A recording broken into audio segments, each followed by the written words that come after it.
सोए भाग्य जगाता है।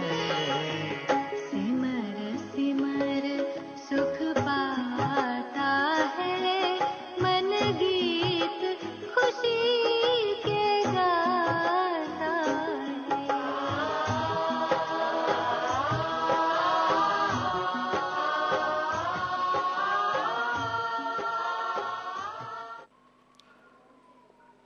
ಪ್ರಾಪಂಚಿಕ ಜನ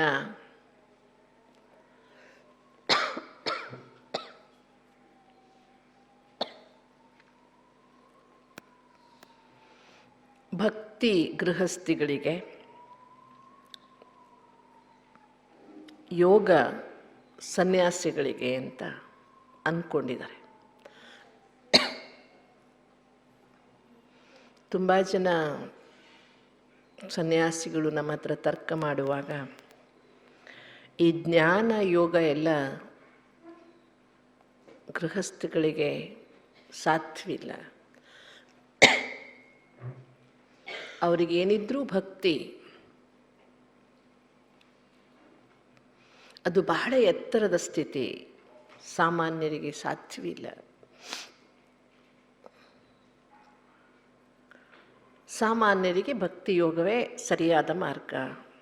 ಭಜನೆ, ಕೀರ್ತನೆ, ಪೂಜೆ, ವ್ರತ, ನೇಮ, ಅದನ್ನೇ 108 ಹೊಸತನ್ನು ಉಪದೇಶಿಸ್ತಾ ಇರ್ತಾರೆ. ಅದನ್ನು ದಾಟಿದ ಜ್ಞಾನಯೋಗದ ಚಿಂತನೆ ಸಾಮಾನ್ಯರಿಗಲ್ಲ ಎನ್ನುವ ತರ್ಕ ಅವರದ್ದು.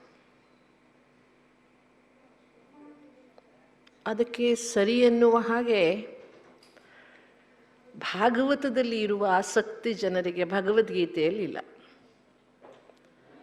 ಭಾಗವತ ಕೇಳುವುದಕ್ಕೆ ಅಂದರೆ ಕೃಷ್ಣನ ಕಥೆ ಕೇಳುವುದಕ್ಕೆ, ರಾಮಾಯಣ ಕೇಳುವುದಕ್ಕೆ ಜನ ತುಂಬ ಇಷ್ಟಪಡ್ತಾರೆ. ಅದೇ ನೀವು ಭಗವದ್ಗೀತೆ ಹೇಳ್ತೀನಿ ಅಂದರೆ ಜನರಿಗೆ ಅದು, ಯಾಕೆಂದರೆ ಅದು ಜ್ಞಾನ, ಅಲ್ಲಿ ಕಥೆ ಇಲ್ಲ, ಅಲ್ಲಿ ಪ್ರಾಕ್ಟಿಕಲ್ ಅಪ್ಲಿಕೇಶನಿನ ಮಾತು ಬರುತ್ತೆ, ಅರ್ಥ ಮಾಡಿಕೊಳ್ಳುವ ಮಾತು ಬರುತ್ತೆ. ಆದರೆ ಯಾವುದು ಜಗತ್ತು ಅಸಾಮಾನ್ಯ, ಅಸಾಧಾರಣ, ಸಾಧ್ಯ ಅಂತ ಅಂದ್ಕೊಂಡಿತ್ತು, ಅದನ್ನು ಮಾಡುವುದಕ್ಕೆ ಶಿವಬಾಬಾ ಜಗತ್ತಿಗೆ ಬಂದಿತ್ತು. ಈ ಜನ್ಮದಲ್ಲಿ ಸಾಧಾರಣರಾಗಿರುವವರು ಅನೇಕ ಜನ್ಮಗಳ ನಿರಂತರವಾಗಿ ಮಾಡಿರುವ ಭಕ್ತಿಯ ಫಲ ಅವರಿಗೆ ಸಿಗಬೇಕು. ಜ್ಞಾನ ಸಿಕ್ಕಿದಾಗಲೇ ಅವರಲ್ಲಿ ಭಕ್ತಿಯಿಂದ ವೈರಾಗ್ಯ ಬರುವುದಕ್ಕೆ ಸಾಧ್ಯ. ಭಕ್ತಿಯೂ ಒಂದು ಪ್ರೀತಿಯ ಮಾರ್ಗ, ಆದರೆ ಅಲ್ಲಿ ವೈರಾಗ್ಯವಿಲ್ಲ. ಆದರೆ ಜ್ಞಾನ ತಿಳಿದಾಗ ಪ್ರೀತಿ ಹೆಚ್ಚಾಗುತ್ತೆ, ಜೊತೆಗೆ ವೈರಾಗ್ಯ ಜೊತೆಗೂಡುತ್ತೆ. ಜನ ಏನು ತಿಳ್ಕೊಂಡಿದ್ದಾರೆ, ವೈರಾಗ್ಯ ಇದ್ದಲ್ಲಿ ಪ್ರೀತಿ ಇರಲ್ಲ ಅಂತ. ಆದರೆ ಶಿವಬಾಬಾ ಹೇಳ್ತಾರೆ, ಪ್ರೀತಿಪೂರ್ವಕವಾದ ವೈರಾಗ್ಯವಿರಲಿ ಅಂತ. ಸ್ಮಶಾನ ವೈರಾಗ್ಯವೋ ಇನ್ನೊಂದು ವೈರಾಗ್ಯವೋ ಅಲ್ಲ, ಜ್ಞಾನ ತಿಳಿದು ಸ್ವಯಂನ ಮೇಲಿನ ಪ್ರೀತಿಯಿಂದ, ಈಶ್ವರನ ಮೇಲಿನ ಪ್ರೀತಿಯಿಂದ ವೈರಾಗ್ಯವನ್ನು ಮಾಡಬೇಕು, ನಾವು ತಾಳಬೇಕು. ಸ್ವಾರ್ಥ ಕೆಟ್ಟದ್ದು. ಶಿವಬಾಬಾ ನಮ್ಮನ್ನು ನಿಸ್ವಾರ್ಥಿಯನ್ನಾಗಿ ಮಾಡ್ತಾರೆ.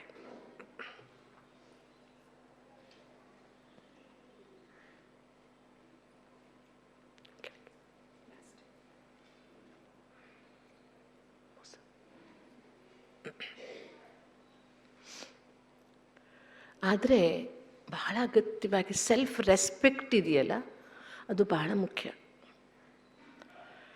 ಆತ್ಮಾಭಿಮಾನಿಯಾಗುವುದರ ಜೊತೆಗೆ ಆತ್ಮವಿಶ್ವಾಸ, ಆತ್ಮಗೌರವ, ಇದನ್ನು ನಾವು ಉಳಿಸ್ಕೋಬೇಕಾಗಿದೆ. ಭಕ್ತಿಯನ್ನು ನಾವೇನು ಹೇಳಿದ್ವಿ, ನಿನ್ನ ಪಾದದ ಧೂಳು ನಾನು. ಶಿವಬಾಬಾ ಹೇಳ್ತಾರೆ, ನನ್ನ ಮಕ್ಕಳು ನೀವು, ನನ್ನ ಪಾದದ ಧೂಳಲ್ಲ, ನನ್ನ ತಲೆ ಮೇಲಿನ ಹೂವು ನೀವು ಅಂತ ಹೇಳ್ತಾರೆ ಬಾಬಾ ಅಲ್ವಾ. ಸ್ಥಾನವನ್ನೇ ಬದಲಾಯಿಸ್ಬಿಟ್ರು ಬಾಬಾ ನಮ್ಮದನ್ನು. ನನಗೇನು ಕಾಲಿದೆಯಾ ಅಂದ್ಬಿಟ್ರು. ನನ್ನ ಶಿರಸ್ಸಿನ ಹೂವುಗಳು ನೀವೆಲ್ಲ, ಮುಕುಟಮಣಿಗಳು ನೀವೆಲ್ಲ, ಶಿರೋಮಣಿಗಳು. ನಾನು ನಿಮ್ಮನ್ನು ಹೆಗಲ ಮೇಲೆ ಕೂರಿಸ್ಕೊಂಡು ಇಡೀ ಜಗತ್ತಿನಲ್ಲಿ ಮೆರೆಸ್ತೇನೆ. ಕಂದು ಪರ್ ಬಿಠಾಕರ್ ಮೇ ತುಮೇ ರಾಜ ಬನಾऊंगा. ಶಿವಬಾಬಾ ನಮ್ಮನ್ನು ಎಷ್ಟು ಎತ್ತರಕ್ಕೆ ಏರಿಸಿ ಆತ್ಮ ಗೌರವವನ್ನು, ಆತ್ಮ ವಿಶ್ವಾಸವನ್ನು, ಜೊತೆಗೆ ಸೆಲ್ಫ್ ಲವ್ವನ್ನು, ನಮ್ಮ ಮೇಲೆ ನಮಗೆ ಕನಿಷ್ಠವಾದ ಭಾವನೆ, ತಿರಸ್ಕಾರದ ಭಾವನೆ ಬೇಡ.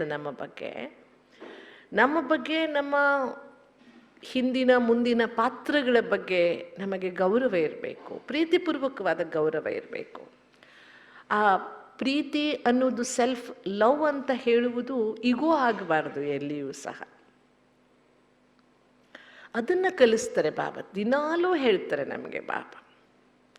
ಸ್ವಚಿಂತನೆ ಮಾಡಿ, ಶುಭ ಚಿಂತನೆ ಮಾಡಿ, ಪ್ರಭು ಚಿಂತನೆ ಮಾಡಿ. ಮೂರ್ನಾಮ ಯಾವುದು? ಸ್ವಚಿಂತನೆ, ಶುಭ ಚಿಂತನೆ, ಶಿವಚಿಂತನೆ ಅಥವಾ ಪ್ರಭು ಚಿಂತನೆ. ಮೂರ್ನಾಮ ದಿನಾಲು ಮೂರ್ನಾಮ ಹಚ್ಕೋಬೇಕು. ಸ್ವಚಿಂತನೆ ಮಾಡಬೇಕು, ಮತ್ತು ವಿಭೂತಿ ತಂದಿಟ್ಕೊಂಡ್ಬಿಟ್ಟಿರಿ, ಮೂರ್ನಾಮ ಹಚ್ಕೊಳ್ಬೇಕು. ಸ್ವಚಿಂತನೆ, ಶುಭ ಚಿಂತನೆ, ಶಿವಚಿಂತನೆ, ಇದನ್ನೇ ಮಾಡಿ. ಬದಲಾಗಿ ಪರಚಿಂತನೆ, ಅಶುಭ ಚಿಂತನೆ, ವ್ಯರ್ಥ ಚಿಂತನೆ ಮಾಡಬೇಡಿ. ಈ 3 ಲಕ್ಷ್ಮಣ ರೇಖೆಯನ್ನು ದಾಟಬೇಡಿ ಅಂತ ಬಾಬಾ ನಮಗೆ ದಿನಾಲೂ ಹೇಳ್ತಾ ಇರ್ತಾರೆ. ಸಣ್ಣ ನೋಡಿದ್ದೀರಲ್ಲ ನೀವು, ಚಿನ್ನದ ಕೆಲಸ ಮಾಡುವವರ ಹತ್ರ ಒಂದು ಚಿನ್ನದ್ದೇ ಹ್ಯಾಮರ್ ಇರ್ತದೆ, ಸಣ್ಣದಿರ್ತದೆ, ಅದರಲ್ಲೇ ಕುಟ್ತಾ ಇರ್ತಾರೆ ಅವರು. ಕಬ್ಬಿಣದ ಹ್ಯಾಮರ್ನಲ್ಲಿ ಕುಟ್ಟಿದ್ರೆ ತುಂಡಾಗಿ ಒದೀತದು. ನಿಮ್ಮ ಮೈಸೂರಿನ ಶಿಲ್ಪಿ ರಾಮನನ್ನು ಕೆತ್ತಿದವನು, ಅವನೇನು ಚಂದ ಹೇಳಿದ್ದಾನೆ, ನಾನು ರಾಮನ ಕಣ್ಣನ್ನು ಕೆತ್ತುವುದಕ್ಕೆ ಸ್ಪೆಷಲ್ ಒಂದು ಚಿನ್ನದ ಸುತ್ತಿಗೆ ಮಾಡಿಕೊಂಡಿದ್ದೆ, ಆ ಸಣ್ಣ ಉಳಿ ಮಾಡಿಕೊಂಡಿದ್ದೆ ಚಿನ್ನದ್ದು, ಅದರಲ್ಲೇ ಕಣ್ಣನ್ನು ಕೆತ್ತಿದ್ದೇನೆ ಅಂತ. ವಸ್ತು ಸೂಕ್ಷ್ಮವಾದಷ್ಟು ಪರಿಕರಗಳು ಸೂಕ್ಷ್ಮವಾಗ್ತಾ ಹೋಗ್ತವೆ. ಹಾಗೆ ಶಿವಬಾಬನೂ ಸಹ ದಿನಾಲು ತನ್ನ ಅಮೂಲ್ಯವಾದ ಭಗವಾನ್ ವಾಚದಿಂದ ನಿಧಾನಕ್ಕೆ ನಮ್ಮನ್ನೇನು ಮಾಡ್ತಾ ಇರ್ತಾರೆ, ಟೋಕ್ತಿರತ್ತೆ ಹಾಗೆ ಹೇಳಿ ಹೇಳಿ ಹೇಳಿ ಹೇಳಿ ಹೇಳಿ ಏನು ಎಕ್ಸ್ಟ್ರಾ ಇದೆ ಅದನ್ನೆಲ್ಲ ತೆಗೆದು ಹಾಕ್ತಾನೆ. ಹೇಗೆ ಒಂದು ಅಡ್ಡಾದಿಡ್ಡಿ ಬಿದ್ದಿರುವ ಕಲ್ಲಿನಲ್ಲಿ ಒಬ್ಬ ಶಿಲ್ಪಿಗೆ ಸುಂದರವಾದ ಶಿಲ್ಪ ಕಾಣ್ತದೆ, ನಮಗದು ಕಲ್ಲು, ಅವನಿಗೆ ಅದರಲ್ಲಿ ಒಂದು ಶಿಲ್ಪ ಕಾಣ್ತದೆ. ಅವನೇನು ಹೇಳ್ತಾನೆ, ಇದಿಷ್ಟು ಎಕ್ಸ್ಟ್ರಾ ತೆಗೆದುಬಿಟ್ರೆ ಇದು ತುಂಬ ಸುಂದರವಾದ ಶಿಲ್ಪ ಅಂತ ಅಲ್ವಾ? ಅವನ ದೃಷ್ಟಿಕೋನ ಹೇಗಿರುತ್ತೆ ನೋಡಿ, ಇದೊಂದು ಶಿಲ್ಪ, ಇದೊಂದು ಕಲ್ಲು, ಇದರಲ್ಲಿ ಎಕ್ಸ್ಟ್ರಾ ತೆಗೆದಾಕ್ಬಿಟ್ರೆ ಇದು ಸುಂದರವಾದ ಶಿಲ್ಪವಾಗುತ್ತೆ ಅಂತ.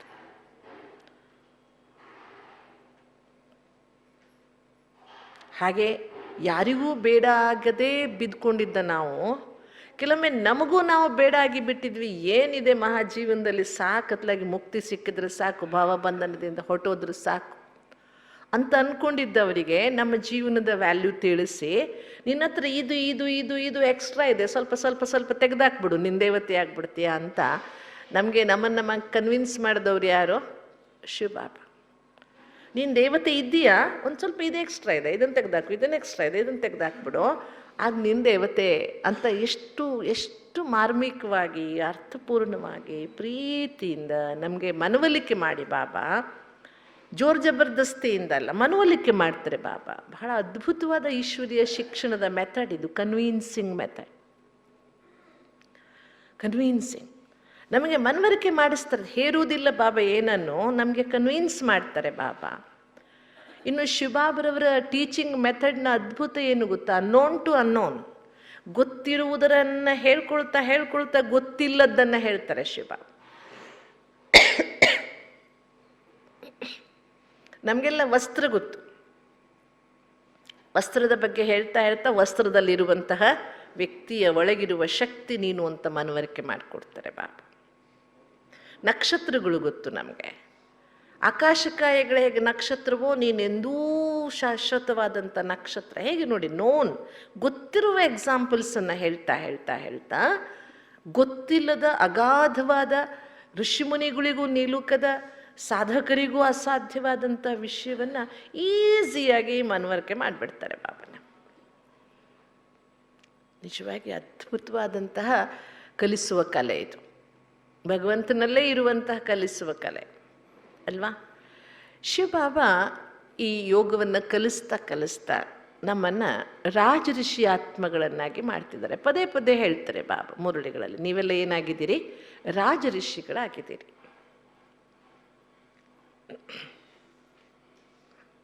ಏನು ಹಾಗಂದರೆ, ಯಾವ ಗುಣಗಳಿದ್ದರೆ ನಾವು ರಾಜಋಷಿ ಈ ಟೈಟಲ್ಗೆ ಯೋಗ್ಯ ಆಗ್ತೇವೆ. ಬ್ರಹ್ಮಕುಮಾರ ಕುಮಾರಿಯರಂತೂ ಇದ್ದೇವೆ ನಾವು, ನೋ ಡೌಟ್. ಎಲ್ಲರೂ ಬ್ರಹ್ಮಕುಮಾರ ಕುಮಾರಿಯರು ಇದ್ದೀರಲ್ಲ?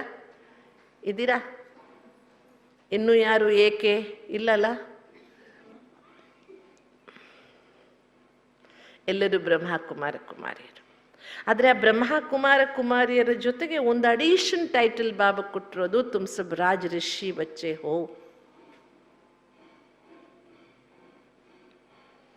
ಸ್ವಲ್ಪ ನಾವಿವತ್ತು ಬಾಬರವರ ಈ ಮಹಾವಾಕ್ಯಗಳ ಚಿಂತನೆಯನ್ನು ಮಾಡೋಣ. ಏನು ರಾಜಋತ್ಯಾತ್ಮಗಳ ವಿಷಯತೆ? ರಾಜ ಅಂದರೆ ಅಧಿಕಾರಿ, ಋಷಿ ಅಂದರೆ ತ್ಯಾಗಿ ಮತ್ತು ತಪಸ್ವಿ. Simple meaning, simple. ಭಾರತೀಯ ಸಂಸ್ಕೃತಿಯಲ್ಲಿ ಋಷಿ ಪರಂಪರೆ ಬಹಳ ಪ್ರಖ್ಯಾತವಾದದ್ದು. ಈ ಋಷಿ ಪರಂಪರೆಯಲ್ಲಿ ಬಹುತೇಕ ಋಷಿಗಳೆಲ್ಲ ಗೃಹಸ್ಥಿಗಳೇ, ಬಹುತೇಕ ಗೃಹಸ್ಥಿಗಳು ಎಲ್ಲರೂ. ಋಷ್ಯಾಶ್ರಮಗಳು, ಋಷಿ ಮಾತೆಯರು, ಋಷಿ ಕನ್ಯೆಯರು. ಇದನ್ನು ನೀವು ಇತಿಹಾಸದಲ್ಲಿ ಪುರಾಣಗಳಲ್ಲಿ ಓದ್ತಾನೇ ಬಂದಿದ್ದೀರಿ. ಇತ್ತೀಚಿನ ತನಕ ನನಗನ್ಸುತ್ತೆ ಮೊಘಲರ ಆಕ್ರಮಣ ಆಗುವ ತನಕ ಭಾರತದಲ್ಲಿ ಗುರು ಪರಂಪರೆ ಅಥವಾ ಆಶ್ರಮ ಪರಂಪರೆ, ಋಷಿ ಪರಂಪರೆ ಇತ್ತು.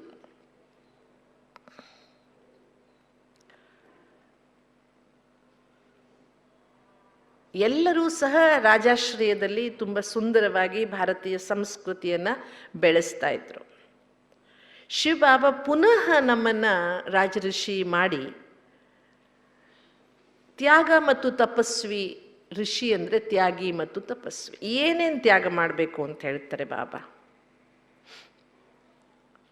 ದೇಹ ಭಾವದ ತ್ಯಾಗ, ದೇಹದ ಅಭಿಮಾನದ ತ್ಯಾಗ, ದೇಹದ ಸರ್ವ ಸಂಬಂಧದ ತ್ಯಾಗ, ದೇಹದ ಬಂಧನದ ತ್ಯಾಗ.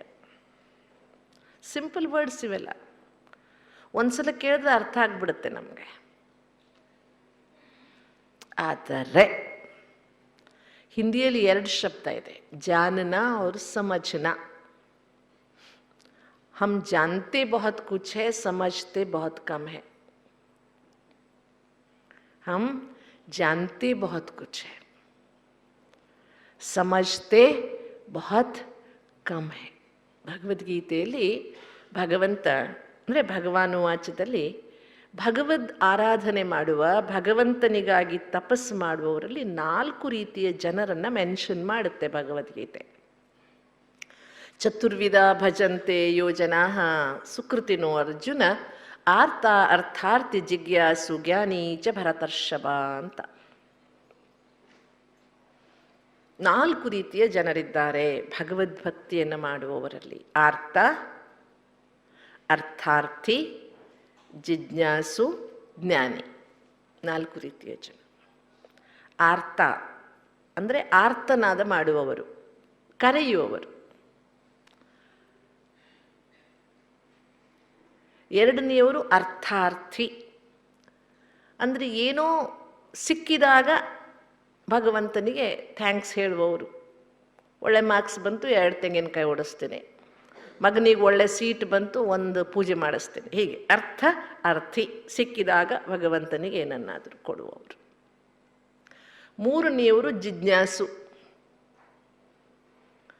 ಇವ್ರು ಏನು ಹೇಳ್ತಾರೆ, ಇದು ಏನು ಹೇಳುತ್ತೆ, ಅಲ್ಲೇನು ಹೇಳ್ತಾರೆ ಅಂತ ಜಿಜ್ಞಾಸೆ ಇದೆ ಅವರಿಗೆ, ತಿಳಿಯುವ ಕುತೂಹಲವಿದೆ.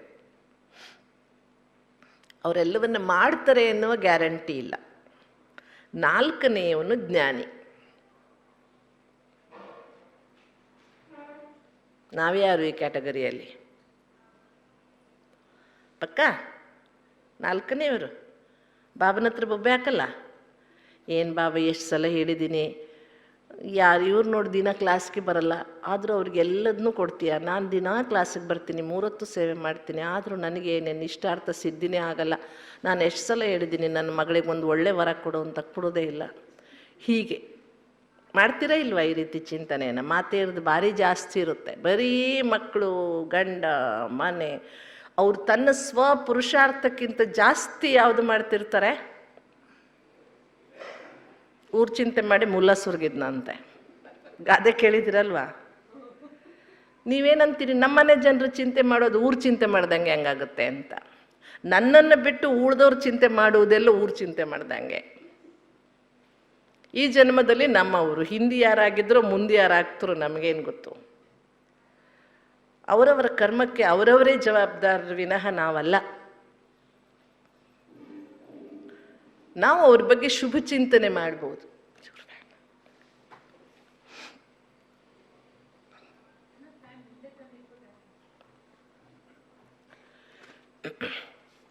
ಆದ್ದರಿಂದ ನಾನು ಹೇಳುವುದೇನು ಅಂದರೆ, ಶುಭ ಚಿಂತನೆ ಮಾಡಿ.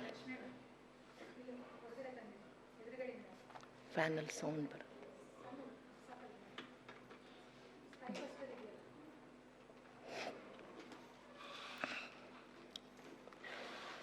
ಅರ್ಥ ಕೆಲವೊಂದ್ಸಲ ನಾವು ಇಡೀ ದಿನದಲ್ಲಿ ನಾವು ಜ್ಞಾನಿಗಳಾದರೂ ಈ 4 ಸ್ಟೇಜಲ್ಲಿ ಬಂದುಬಿಟ್ಟಿರ್ತೀವಿ. ಒಂದ್ಸಲ ಅರ್ಥ, ಅಕ್ಕವ್ರೆ ನಾನು ಒಂದು ಸಂಕಲ್ಪ ಮಾಡಿದ್ದೆ, ಅದು ಈಡೇರಿದೆ, ಬಾಬನಿಗೊಂದು ಭೋಗಕ್ಕಿಡಿ ಅಂತ ಅಲ್ವಾ? ಬಾಬಕ್ಕೆ ಭೋಗಕ್ಕೆ ಇಡಿಸ್ಬಾರ್ದು ಅಂತ ನಾನು ಹೇಳಲ್ಲ, ಪ್ರೀತಿಯಿಂದ ಇಡಿಸ್ರಿ. ನಾನು ಯಾವಾಗಲೂ ಪರಿವಾರದಲ್ಲಿ ಏನು ಹೇಳ್ತಾ ಇರ್ತೀನಿ, ನಿಮ್ಮ ಇಷ್ಟಾರ್ಥ ಸಿದ್ಧಿ ಆಗಲಿ ಬಿಡಲಿ, ತಿಂಗಳ ಸೇವೆ ಮಾಡಿರಿ, ನೀವು ಬಿಡಿ, ತಿಂಗಳಿಗೊಂದು ಭೋಗ ಮಾಡಿಸ್ತಾನೆ ಇರಿ ನೀವು ಬಾಬನಿಗೆ.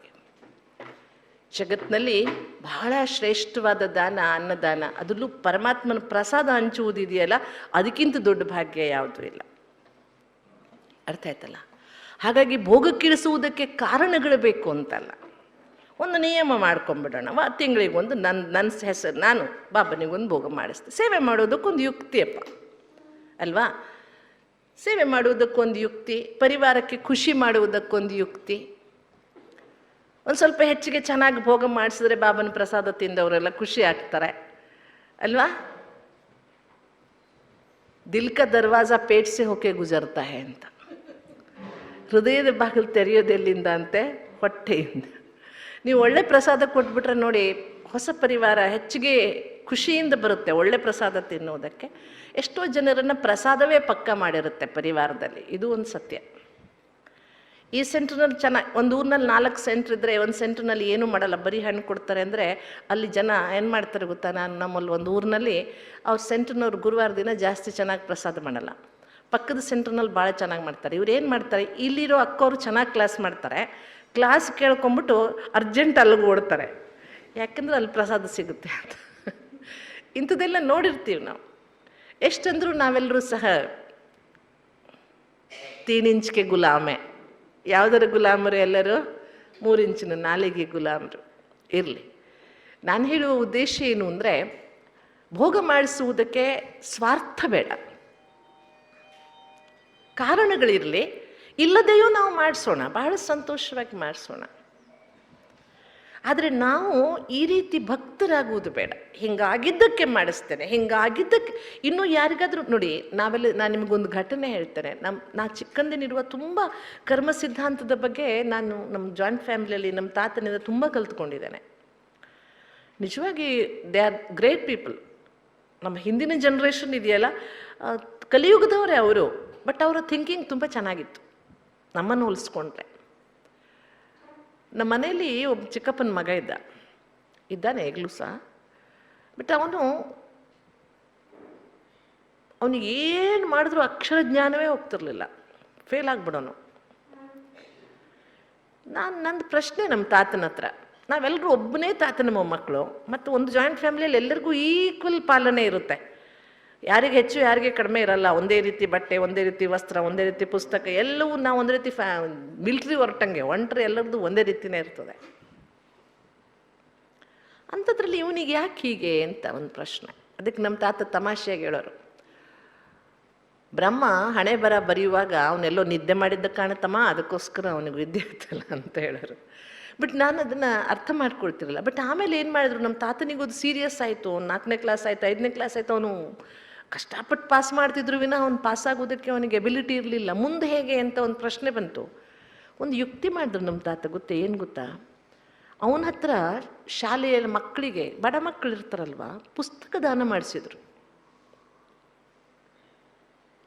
ನಮಗೆ ಸಣ್ಣ ಮಕ್ಕಳಲ್ವ, ನಾವು ಕೊಡಬೇಕು ಅಂತ, ನೀನು ಸುಮ್ಮನೆ ರಮ್ಮ ಅವನೇ ಕೊಡಲಿ ಅನ್ನೋರು. ಯಾಕೆ ತಾತ, ನಾನು ಕೊಡ್ತೀನಿ. ಅಲ್ಲ, ನೀನು ಒಂದು ಕೊಡು ಸಾಕು, ಉಳಿದಿದ್ದೆಲ್ಲ ಅವನೇ ಹಂಚಲಿ ಅಂತ. ಅವನ ಕೈಯಿಂದ ಪುಸ್ತಕಗಳನ್ನು, ನೋಟ್ ಪುಸ್ತಕಗಳನ್ನು ಹಂಚಿಸಿದರು. 1 ವರ್ಷ, 2 ವರ್ಷ, 3 ವರ್ಷ ಆಗ್ತಿದ್ದ ಹಾಗೆ ಅವನಲ್ಲಿ ವಿದ್ಯೆ ಕಲಿಯುವ ಆಸಕ್ತಿ ಬೆಳೆಯೋಕ್ಕೆ ಶುರುವಾಯಿತು. Changes, tremendous change. ನಿಜವಾಗಿಯೂ ಅವನಲ್ಲಿ ಆಸಕ್ತಿ ಬರೋಕ್ಕೆ ಶುರುವಾಯಿತು. ನಮಗೆ ಕಾಡಿಸ್ತಿದ್ದ ರಜೆಯಲ್ಲಿ, ಅಕ್ಕ ಒಂಚೂರು ಕಲಿಸ್ಕೊಡು ನನಗೆ, ಇದನ್ನು ಬರಿತೀನಿ. ವಿದ್ಯೆ ಅಂದರೆ ಪುಸ್ತಕ ಅಂದರೆ ಗೊತ್ತಾಗ್ದಿದ್ದವನು ಕಾಲೇ ಅಕ್ಷರ ಭ್ಯಾಸ್ ಬರಾಬರ ಅಂತ ಅವನು ಬಂದು ಕಲಿಯೋಕ್ಕೆ ಶುರು ಮಾಡ್ದ. ಆಶ್ಚರ್ಯ ಆಗುವ ಬದಲಾವಣೆ ಆಯಿತು. 1ನೇ ಕ್ಲಾಸಿಂದ ಕಲಿಬೇಕಾದದ್ದನ್ನು 7ನೇ ಕ್ಲಾಸ್ನಲ್ಲಿ ಕಲ್ತ್ಕೊಂಡು ಎಕ್ಸಾಮ್ ಬರ್ದವ. ವಂಡರ್ಫುಲ್ ಟ್ರಾನ್ಸ್ಫಾರ್ಮೇಷನ್ ಆಯಿತು. ಇದೊಂದು ಕರ್ಮ ಸಿದ್ಧಾಂತ. ನಮ್ಮಲ್ಲಿ ಅಥವಾ ಯಾರಲ್ಲಿ ನಾವು ಒಂದು ಕೊರತೆ ಕಾಣಿಸ್ತೀವಿ. ನಾನು ಈವನ್ ನಮ್ಮ ಸಿರ್ಸಿ ಸೆಂಟರ್ನಲ್ಲಿ ಎಲ್ಲ ಸೆಂಟರ್ನಲ್ಲೂ ಇರುತ್ತೆ. ಬಂದು ಅವ್ರ ಮಕ್ಕಳದ್ದು ಸಮಸ್ಯೆ ಹೇಳ್ಕೊಳ್ತಾರೆ. ನಮ್ಮ ಮಕ್ಕಳಿಗೆ ಹಿಂಗೆ ಏನು ಮಾಡಿದ್ರು ಹಿಂಗಾಗುತ್ತೆ, ಎಲ್ಲ ಮಾತೇರ್ದು ಅಣ್ಣಂದ್ರದ್ದು ಸಮಸ್ಯೆ, ಅಣ್ಣಂದ್ರ ಸ್ವಲ್ಪ ಬಾಯ್ ಬಿಟ್ಟು ಹೇಳಲ್ಲ, ಮಾತೇರು ಹೇಳ್ಕೊಳ್ತಾರೆ. ಇದೇ ಇರುತ್ತೆ ಅದು ಎಲ್ಲರ ಮನೇಲಿ. ನಮ್ಮ ಪರಿವಾರದಲ್ಲೇ ಒಂದು 3-4 ಜನ ಮಕ್ಕಳಿಗೆ ನಾನು ಈ ಯುಕ್ತಿಯನ್ನು ಮಾಡಿಸಿದೆ. ಒಂದು ಸೈಕಾಲಜಿನೂ ಹೌದು ಅದು, ಅದ್ರ ಜೊತೆಗೊಂದು ಆಶೀರ್ವಾದನೂ ಹೌದು. ಒಂದು ಕಡೆ ರಿವರ್ಸಿಂಗ್ ದ ಕಾರ್ಮಿಕ್ ಅಕೌಂಟ್ ಅದು.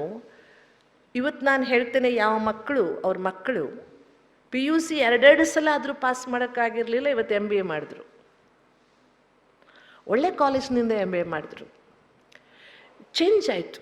ಒಂದು ಒಳ್ಳೆ ಸಂಕಲ್ಪ ಮಾಡಿ, ನಾವೀಗ ಸಮ್ಮರ್ ಕ್ಯಾಂಪ್ ಮಾಡ್ತೀವಿ, ಅಥವಾ ಕ್ಲಾಸಿಗೆ ಬರೋ ಪರಿವಾರದವರಿದ್ದಾರೆ, ನೀವು ಅವರಿಗೆ ಈ ರೀತಿಯಾಗಿ ಏನಾದರೂ ಗಿಫ್ಟ್ ಕೊಡಬೇಕು ಪರಿವಾರದಲ್ಲಿ ಅಂತ ಇರುತ್ತಲ್ವ. ಏನೋ ಕೆಲಸಕ್ಕೆ ಬರುತ್ತೆ ಅಂದ್ಕೊಡೋಕ್ಕಿಂತ ಎಲ್ಲರೂ ದಿನ ಬರ್ಕೊಳ್ತಾರೆ ನೋಟ್ ಪುಸ್ತಕ, ಅದನ್ನು ಚೆನ್ನಾಗಿರೋದು ಒಂದು ನೋಟ್ ಪುಸ್ತಕ ಪೆನ್ ಎಲ್ಲರಿಗೂ ಕೊಟ್ಬಿಡಿ. ಆ ರೀತಿಯಾಗಿ ಸಂಕಲ್ಪ ಮಾಡಿ ಕೊಡುವುದರಿಂದ ಸುಮ್ಮನೆ ನಾವು ಕೂತ್ಕೊಂಡು ಅವ್ರ ಬಗ್ಗೆ ನನ್ನ ಮಗನ ಚಲೋ ಆಗಲಿ, ನನ್ನ ಮಗನ ಶಿವಬಾಬನ ಯೋಗ ಬಿಟ್ಕೊಂಡು ಅದೇ ಯೋಗ ಮಾಡುವುದಕ್ಕಿಂತ ಸ್ವಲ್ಪ ನಮ್ಮ ಚಿಂತನೆಯನ್ನು ಬದಲಾಯಿಸ್ಕೊಂಡ್ರೆ, ನಮ್ಮ ಚಿಂತನೆಯ ಧಾಟಿ ಬದಲಾದಾಗ, ಇದಕ್ಕೆ ನಿಮಗೆ ಗೊತ್ತಿರಬೇಕು. ಇನ್ನೂ ವಿಷಯ ನೀವು ವಿಚಾರ ಮಾಡ್ತಾ ಹೋಗಿ. ಮಳೆ ಬಂದಿರಲ್ಲ ನೋಡಿ, ಆವಾಗ ಗೊತ್ತಾ ನಿಮಗೆ, ಈಶ್ವರ ಲಿಂಗಕ್ಕೆ ಅಭಿಷೇಕ ಮಾಡಿಸ್ತಾರೆ. ನೋಡಿದ್ದೀರಾ ನೀವು ಎಲ್ಲಾದರೂ? ನೀರನ್ನು ಅಭಿಷೇಕ ಮಾಡಿಸ್ತಾರೆ ಅಲ್ವಾ? ಊರಲ್ಲಿ ಮಳೆ ಬಂದಿಲ್ಲ ಅಂದರೆ ಎಲ್ಲರ ಮನೆಯಿಂದ ಒಂದೊಂದು ಕೊಡ ನೀರು ತಂದು ಸುರಿಬೇಕು ಅವನ ತಲೆ ಮೇಲೆ. ಮಳೆ ಬರುತ್ತೆ, ಪ್ರಾಕ್ಟಿಕಲಿ ಬರುತ್ತೆ. ಹಂಗೆ ಮಾಡಿದ್ರೆ ಆಶ್ಚರ್ಯ ಅಲ್ವಾ? ಹೇಗೆ ನೋಡಿ, ಸೈಕಾಲಜಿ, ಥಾಟ್ ಥೆರಪಿ, ನಮ್ಮ ಸಂಕಲ್ಪ. ಅದಕ್ಕೆ ಇತ್ತೀಚೆಗೆ ನಿಮಗೆ ಗೊತ್ತಿರಬೇಕು, ಮೊದಲು ಏನು ಹೇಳ್ತೇವೆ ನಾವು, ಲಾ ಆಫ್ ಅಟ್ರಾಕ್ಷನ್ ಅಂತ ಭಾಳ ಫೇಮಸ್ ಇತ್ತು ಇಂಟರ್ನ್ಯಾಷನಲಿ. ಲಾ ಆಫ್ ಅಟ್ರಾಕ್ಷನ್ ಭಾಳ ಫೇಮಸ್ ಇತ್ತು. ಇತ್ತೀಚೆಗೆ ಲಾ ಆಫ್ ವೈಬ್ರೇಷನ್ ಫೇಮಸ್ ಆಗ್ತಾ ಇದೆ. ಲಾ ಆಫ್ ವೈಬ್ರೇಷನ್ ತುಂಬ ಫೇಮಸ್ ಆಗ್ತಾ ಇದೆ. ಇಂಟರ್ನ್ಯಾಷನಲ್ ಸ್ಪೀಕರ್ಸ್ ಎಲ್ಲ ಇದೇ ಸಬ್ಜೆಕ್ಟ್ ಇಟ್ಕೊಂಡು ಮಾತಾಡೋಕ್ಕೆ ಶುರು ಮಾಡಿದ್ದಾರೆ. ಶಿವಬಾಬಾ ನಮಗೆ 85 ವರ್ಷದ ಹಿಂದಿನಿಂದ ಅದನ್ನೇ ಕಲಿಸಿರೋದು. ಲಾ ಆಫ್ ವೈಬ್ರೇಷನ್ ಏನು ಕಲಿಸಿದ್ದಾರೆ? ಯಾವುದೇ ಆತ್ಮನ ಬಗ್ಗೆ ನೀವು ಒಂದು ಒಳ್ಳೆ ಶುಭ ಚಿಂತನೆಯನ್ನು ಮಾಡಿ, ಆತ್ಮ ಇವತ್ತಲ್ಲ ನಾಳೆ ಒಳ್ಳೆಯದಾಗೇ ಆಗುತ್ತೆ. ಆಗಲಿಲ್ವಲ್ಲ ಅಂತ ಅನ್ನೋದೇನಿದೆಯಲ್ಲ, ಇದು ನೋಡಿ, ಒಂದು ಸಣ್ಣ ಮಕ್ಕಳು ಗಿಡ ನೆಡ್ತವೆ. ಈಗ ಮಳೆ ಬಂದ ತಕ್ಷಣ ಎಲ್ಲ ಸಣ್ಣ ಮಕ್ಕಳದು ಶುರುವಾಗ್ಬಿಡುತ್ತೆ. ಮನೆಯಲ್ಲಿ ಒಂದು ಗುಂಡಿ ತೊಡೋದು, ಇಲ್ಲ ಒಂದು ಪಾಟಲ್ಲಿ ಹಿಂಗೆ ಕೆದರಿ ಗಿಡ ನೆಡೋದು, ದಿನ ಕಿತ್ತು ನೋಡೋದು. ಅದು ಬೆಳೆಯುತ್ತಾ? ಹಂಗೆ ಮಾಡಿದ್ರೆ ಬೆಳೆಯುತ್ತಾ? ಇಲ್ಲ ಬೀಜ ಅದುಮಿರ್ತಾರೆ. ಆಮೇಲೆ ಬಂದು ನಮ್ಮ ಕ್ಲಾಸಿಗೆ ಒಂದು ಹುಡುಗ ಬರ್ತಿತ್ತು, ಒಂದು ಚಂದ ಬೀಜ ತಂದು ನಮ್ಮ ಸೆಂಟ್ರ್ನಲ್ಲಿ ಒಂದು ಕಡೆ ಪಾಟ್ನಲ್ಲಿ ನೆಟ್ಟು ಹೋಯ್ತು. ಅದು ನಾನು ಗಮನಿಸಿರಲಿಲ್ಲ. ದಿನ ಬಂದು ಕೆದರಿ ನೋಡೋದು. ನಾನು ಒಂದಿನ ನೋಡಿದೆ, ಏನು ಕೆದರ್ತೀಯ ನೀ ಪಾಟ್ನಲ್ಲಿ ಅಂದರೆ, ಅಲ್ಲ ನಾನು ಬೀಜ ಹಾಕಿದ್ದೀನಿ 8 ದಿನ ಆಯಿತು, ಚಿಗುರ್ತಾ ಇಲ್ವಾ ಅಂತ ನೋಡ್ತಿದ್ದೀನಿ. ನೀನು ದಿನ ಕೆದರಿದ್ರೆ ಹೆಂಗೆ ಚಿಗುರ್ಬೇಕದು? ಚಿಗುರಕ್ಕೆ ಬಿಡಬೇಕಲ್ಲ, ಅದಕ್ಕೆ ಬೆಳಿಬೇಕಾ ಬೇಡವಾ? ತುಂಬ ಇಂಪಾರ್ಟೆಂಟ್. ಅದರಿಂದ ಇದೇನು 4 ಪಾಯಿಂಟ್ಸ್ ನಾನು ಹೇಳಿದೆ, ಭಗವದ್ಗೀತೆಯ ಪಾಯಿಂಟ್ಸ್ ಅದು ಮೇ ಬಿ, ಆದರೆ ಅದರಲ್ಲಿಯೂ ಬೇಕಾದಷ್ಟು ಅರ್ಥ ಇದೆ. ಹಂತವಾಗಿ ನಾವು ಮೇಲಕ್ಕೆ ಏರಬೇಕು. ಇಲ್ಲ ನಮಗೆ ಬಹಳ ಉದ್ದೇಶ, ಲಾಸ್ಟಲ್ಲಿ ಗೀತಾಚಾರ್ಯ ಏನು ಹೇಳ್ತಾನೆ ಅಂದರೆ, ನನಗೆ ಜ್ಞಾನಿಗಳೇ ಪ್ರಿಯರು ಅಂದ್ಬಿಡ್ತಾನೆ ಕೊನೆಗೆ. ಎಲ್ಲರಲ್ಲಿ ಯಾರು ಪ್ರಿಯರು ನನಗೆ? ಈವನ್ ಕರ್ಮ ಸನ್ಯಾಸಿಗಳು ನನಗೆ ಪ್ರಿಯರಲ್ಲ, ನನಗೆ ಜ್ಞಾನಿಗಳು ಪ್ರಿಯರು ಅಂತ ಹೇಳ್ಬಿಡ್ತಾನೆ. ನಹಿ ಜ್ಞಾನೇನ ಸದೃಶಂ ಪವಿತ್ರಮಿಹ ವಿದ್ಯತೆ ಅಂತ. ಈಗ ವಾಪಸ್ ಬರೋಣ ನಾವು ನಮ್ಮ ವಿಷಯಕ್ಕೆ. ಬಹಳ ಮುಖ್ಯವಾಗಿ ಜಿಜ್ಞಾಸು, ಜ್ಞಾನಿ, ಈ ಹಂತದಲ್ಲಿ ನಾವು ಜ್ಞಾನಿಗಳು, ಜ್ಞಾನ ಗೊತ್ತಿದೆ ನಮಗೆ. ಆದರೂ ಕೆಲವೊಮ್ಮೆ ನಾವು ಭಕ್ತರಾಗ್ಬಿಡ್ತೇವೆ, ಬೇಡಕ್ಕೆ ಶುರು ಮಾಡಿಬಿಡ್ತೇವೆ. ಬಾಬನ ಹತ್ರ ಬೇಡ್ತೀರಾ? ಬೇಡಬಾರ್ದು ಬಾಬನ ಹತ್ರ. ನಮ್ದೇನು ನೋಡಿ, ಸಮಸ್ಯೆ ಎಲ್ಲಾಗುತ್ತೆ ಹೇಳ್ಕೊಂಡು ನಾನು ಮುಂದೆ ಹೋಗ್ತೇನೆ. ಉದಾಹರಣೆ, ನಿಮ್ಮನೇಲಿ ಒಂದು ಸಮಸ್ಯೆ ಇದೆ, ಆ ಸಮಸ್ಯೆಗೆ ನಿಮಗೆ ಪರಿಹಾರ ಬೇಕು. ಆದರೆ ನಾವು ಏನಂದ್ ಗೊತ್ತಾ, ನಾವು ಜಜ್ಮೆಂಟಲ್ಲಿ ಆಗ್ತೇವೆ. ಹೀಗೆ ಪರಿಹಾರ ಆಗಬೇಕು ಅಂತ ಡಿಸೈಡ್ ಮಾಡ್ಕೊಂಡಿರ್ತೇವೆ ನಾವು. ಬಾಬನಿಗೆ ಏನು ಹೇಳ್ತೇವೆ, ನೋಡು ಇದು ಹೀಗೆ ಪರಿಹಾರ ಆಗಬೇಕು, ಮಾಡಿಕೊಡು. ನೀವು ಹೇಳ್ದಂಗೆ ಯಾಕೆ ಮಾಡ್ಬೇಕು? ಅವ್ನು ಗಟ್ಟು ಬುದ್ಧಿ ಇಲ್ವಾ? ನೀವು ಹೇಳ್ದಂಗೆ ಡಿಸೈಡ್ ಮಾಡಬೇಕಾ? ಹಂಗೆ ಮಾಡಿಬಿಡಿ, ನಿಮಗೆ ಪರಿಹಾರ ಬೇಕಲ್ಲ. ಈ ಸಮಸ್ಯೆ ಇದೆ, ಇದನ್ನು ಪರಿಹಾರದ ದಾರಿ ತೋರಿಸು ಬಾಬಾ ಅಂತ ಹೇಳಿಬಿಟ್ರೆ, ನೀನು ಹಿಂಗೆ ಪರಿಹಾರ ಆಗಲಿ ಅಂತ ಏನು ಹೇಳ್ತೀರಾ? ತಪ್ಪೆಲ್ಲಾಗುತ್ತೆ, ಗೊತ್ತಾಯ್ತಲ್ಲ? ಆದ್ದರಿಂದ ನಾವು ತಪಸ್ವಿಗಳಾದವರು ಯಾವಾಗಲೂ ಈಶ್ವರನ ಆದೇಶದಂತೆ ಕೆಲಸ ಮಾಡಬೇಕೇ ವಿನಃ ನನ್ನ ಮನಸ್ಸಿನಂತೆ ಈಶ್ವರ ನಡಿಲಿ ಅಂತ ಅನ್ಕೋಬಾರ್ದೆಂದು. ಅವನ ಆದೇಶದಂತೆ ನಾನು ಕೆಲಸ ಮಾಡ್ತೇನೆ ವಿನಃ ನನ್ನ ಮನಸ್ಸಿನಂತೆ ಈಶ್ವರ ನಡೆಸಲಿ ಅಂದರೆ ಹಿಟ್ಲರ್ಗಿರಿ ಆಯಿತು ಅದು ಕೊನೆಗೆ. ಅದು ಆಗಬಾರ್ದು ಯಾವತ್ತೂ ಸಹ. ಈಗ ನಾವು ತ್ಯಾಗಿಗಳು, 4 ರೀತಿಯ ತ್ಯಾಗ, ದೇಹ ಭಾವದ ತ್ಯಾಗ. ನೋಡಿ, ಇದು ಆ್ಯಕ್ಚುಲಿ ಮೊದಲು ದೇಹ ಭಾವದ ತ್ಯಾಗ ಬರೆದಿದ್ದೀನಿ ನಾನು, ಆದರೆ ಲಾಸ್ಟಲ್ಲಿ ಆಗುವುದು ದೇಹ ಭಾವದ ತ್ಯಾಗ. ಕೊನೆಯ ತನಕ ದೇಹ ಭಾವ ಇರುತ್ತೆ ನನಗೆ, ಇರುತ್ತೆ ಇಲ್ವಾ? ನಾನು ಪುರುಷ, ನಾನು ಸ್ತ್ರೀ ಎನ್ನುವ ಕಾನ್ಷಿಯಸ್ ಕೊನೆಯ ತನಕ ಇರುತ್ತೆ ಇಲ್ವಾ? ನಮಗೆ ಇರುತ್ತೆ, ಕೊನೆಯ ತನಕ ಇರುತ್ತೆ. ಇದು ದೇಹದ ಬಂಧನದ ತ್ಯಾಗ ಆಗುತ್ತೆ, ಸಂಬಂಧಗಳ ತ್ಯಾಗ, ಅಭಿಮಾನದ ತ್ಯಾಗ ಮಾಡ್ತಾ ಹೋಗ್ತೇವೆ, ಕಷ್ಟವಾದರೂ ಮಾಡ್ತಾ ಹೋಗ್ತೇವೆ. ಬಟ್ ಕೊನೆಯ ತನಕ ರಿಮೈನಿಂಗ್ ಯಾವುದು ಅಂದರೆ, ಈ ನಾನು ಸ್ತ್ರೀ, ನಾನು ಪುರುಷ, ನಾನು ವೃದ್ಧ, ನಾನು ಯುವಕ, ಈ ಭಾವನೆಗಳು ಕೊನೆಯ ತನಕ ಇರುತ್ತೆ ನಮಗೆ. ಬಟ್ ಇದು ನಮಗೆ ಎಲ್ಲಿಯೂ ಸಹ ಬ್ಯಾರಿಯರ್ ಆಗದ ಹಾಗೆ, ವಿಘ್ನವಾಗದೆ ಹಾಗೆ ನೋಡ್ಕೊಳ್ಳುವುದಿದೆಯಲ್ಲ, ಅದು ತ್ಯಾಗ. ಸಾಯುವ ತನಕ ನಮಗೆ ಕಾನ್ಷಿಯಸ್ ಇದ್ದೇ ಇರುತ್ತೆ. ಸಾಯುವ ತನಕ ನಾನು ಆತ್ಮ ಅಂತ ಅಂದ್ಕೊಂಡ್ರು ಈ ಶರೀರ ಯಾವುದು ಅನ್ನೋದು ಕಾನ್ಷಿಯಸ್ ಇರುತ್ತೆ ಇಲ್ವಾ? ನೀವೆಷ್ಟೇ ವೃದ್ಧರಾಗಿರಿ, ಎಷ್ಟೇ ವಯಸ್ಸಾಗಿರಲಿ, ನೀವು ಹೋಗಿ ಸಲೀಸಾಗಿ ಒಂದು ಹೆಣ್ಮಕ್ಳ ಮಧ್ಯೆ ಕುತ್ಕೊಂಡು ಬಿಡೋಕ್ಕಾಗುತ್ತಾ? ಇಲ್ಲ. ಎಷ್ಟೇ ಆತ್ಮಾಭಿಮಾನಿಯಾಗಿದ್ರೂ ದೇಹದ ಭಾವ ಅನ್ನುವುದು ಕೊನೆಯ ತನಕ ನಮಗಿರುತ್ತೆ, ಇರುತ್ತೆ. ಅದು ತಪ್ಪು ಅಂತ ನಾನು ಹೇಳಲ್ಲ, ಯಾಕೆಂದರೆ ಜಗತ್ತಿನಲ್ಲಿ ಬದುಕ್ತಿದ್ದೀವಿ, ಲೋಕ ಮರ್ಯಾದೆಯನ್ನು ಮೀರಿ ಬದುಕುವುದು ಸಲ್ಲ. ಆದರೆ ಆ ಭಾವನೆಗಳು ಸಾಧನೆಯ ದಾರಿಯಲ್ಲಿ ನಮಗೆ ಬಾಧಕವಾಗಬಾರ್ದು, ವಿಘ್ನವಾಗಬಾರ್ದು. ನಾನು ಮುದುಕ, ಅದಕ್ಕೆ ನನಗಾಗೋದಿಲ್ಲ, ಈ ಭಾವನೆಗಳು ನಮಗೆಂದೂ ಸಹ ದಾರಿಯಲ್ಲಿ ಅಡ್ಡ ಆಗಬಾರ್ದು. ನಾನು ಹೇಳಿದ್ದೆ ಅಂದ್ಕೊಳ್ತೇನೆ, ಮೊನ್ನೆ ಹೇಳಿದ್ನ, ತಾಜಾ ಹಣ್ಣಿಗಿಂತ ಒಣ ಹಣ್ಣಿಗೆ ಬೆಲೆ ಜಾಸ್ತಿ ಅಂತ ಅಲ್ವಾ? ಅದಕ್ಕೆ ಎಂದೂ ಅಂದ್ಕೊಳ್ಳೋದು ಬೇಡ.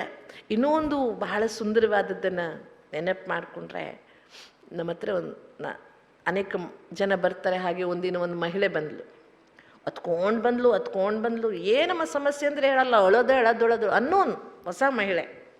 ಕೊನೆಗೆ ಎಲ್ಲ ಮುಗಿದ ಮೇಲೆ, ಏನಮ್ಮ ಸಮಸ್ಯೆ, ಯಾಕೆ ಅಳ್ತಿದ್ದೀರಾ ಅಂತ ಕೇಳಿದೆ. ಇಲ್ಲ, ನನಗೊಂದು ದೊಡ್ಡ ಕಷ್ಟ ಆಗ್ಬಿಟ್ಟಿದೆ. ಏನು ಕಷ್ಟ ಅಂದರೆ, ಆಕೆಗೆ ತಲೆ ಕೂದಲು ಬೆಳಗಾಗ್ಯವಂತೆ. ಎಲ್ಲರೂ ಆಟೋ ಹತ್ತಿದ್ರೆ, ಬಸ್ ಹತ್ತಿದ್ರೆ ಅಜ್ಜಿ ಅಂತ ಕರೀತಾರಂತೆ.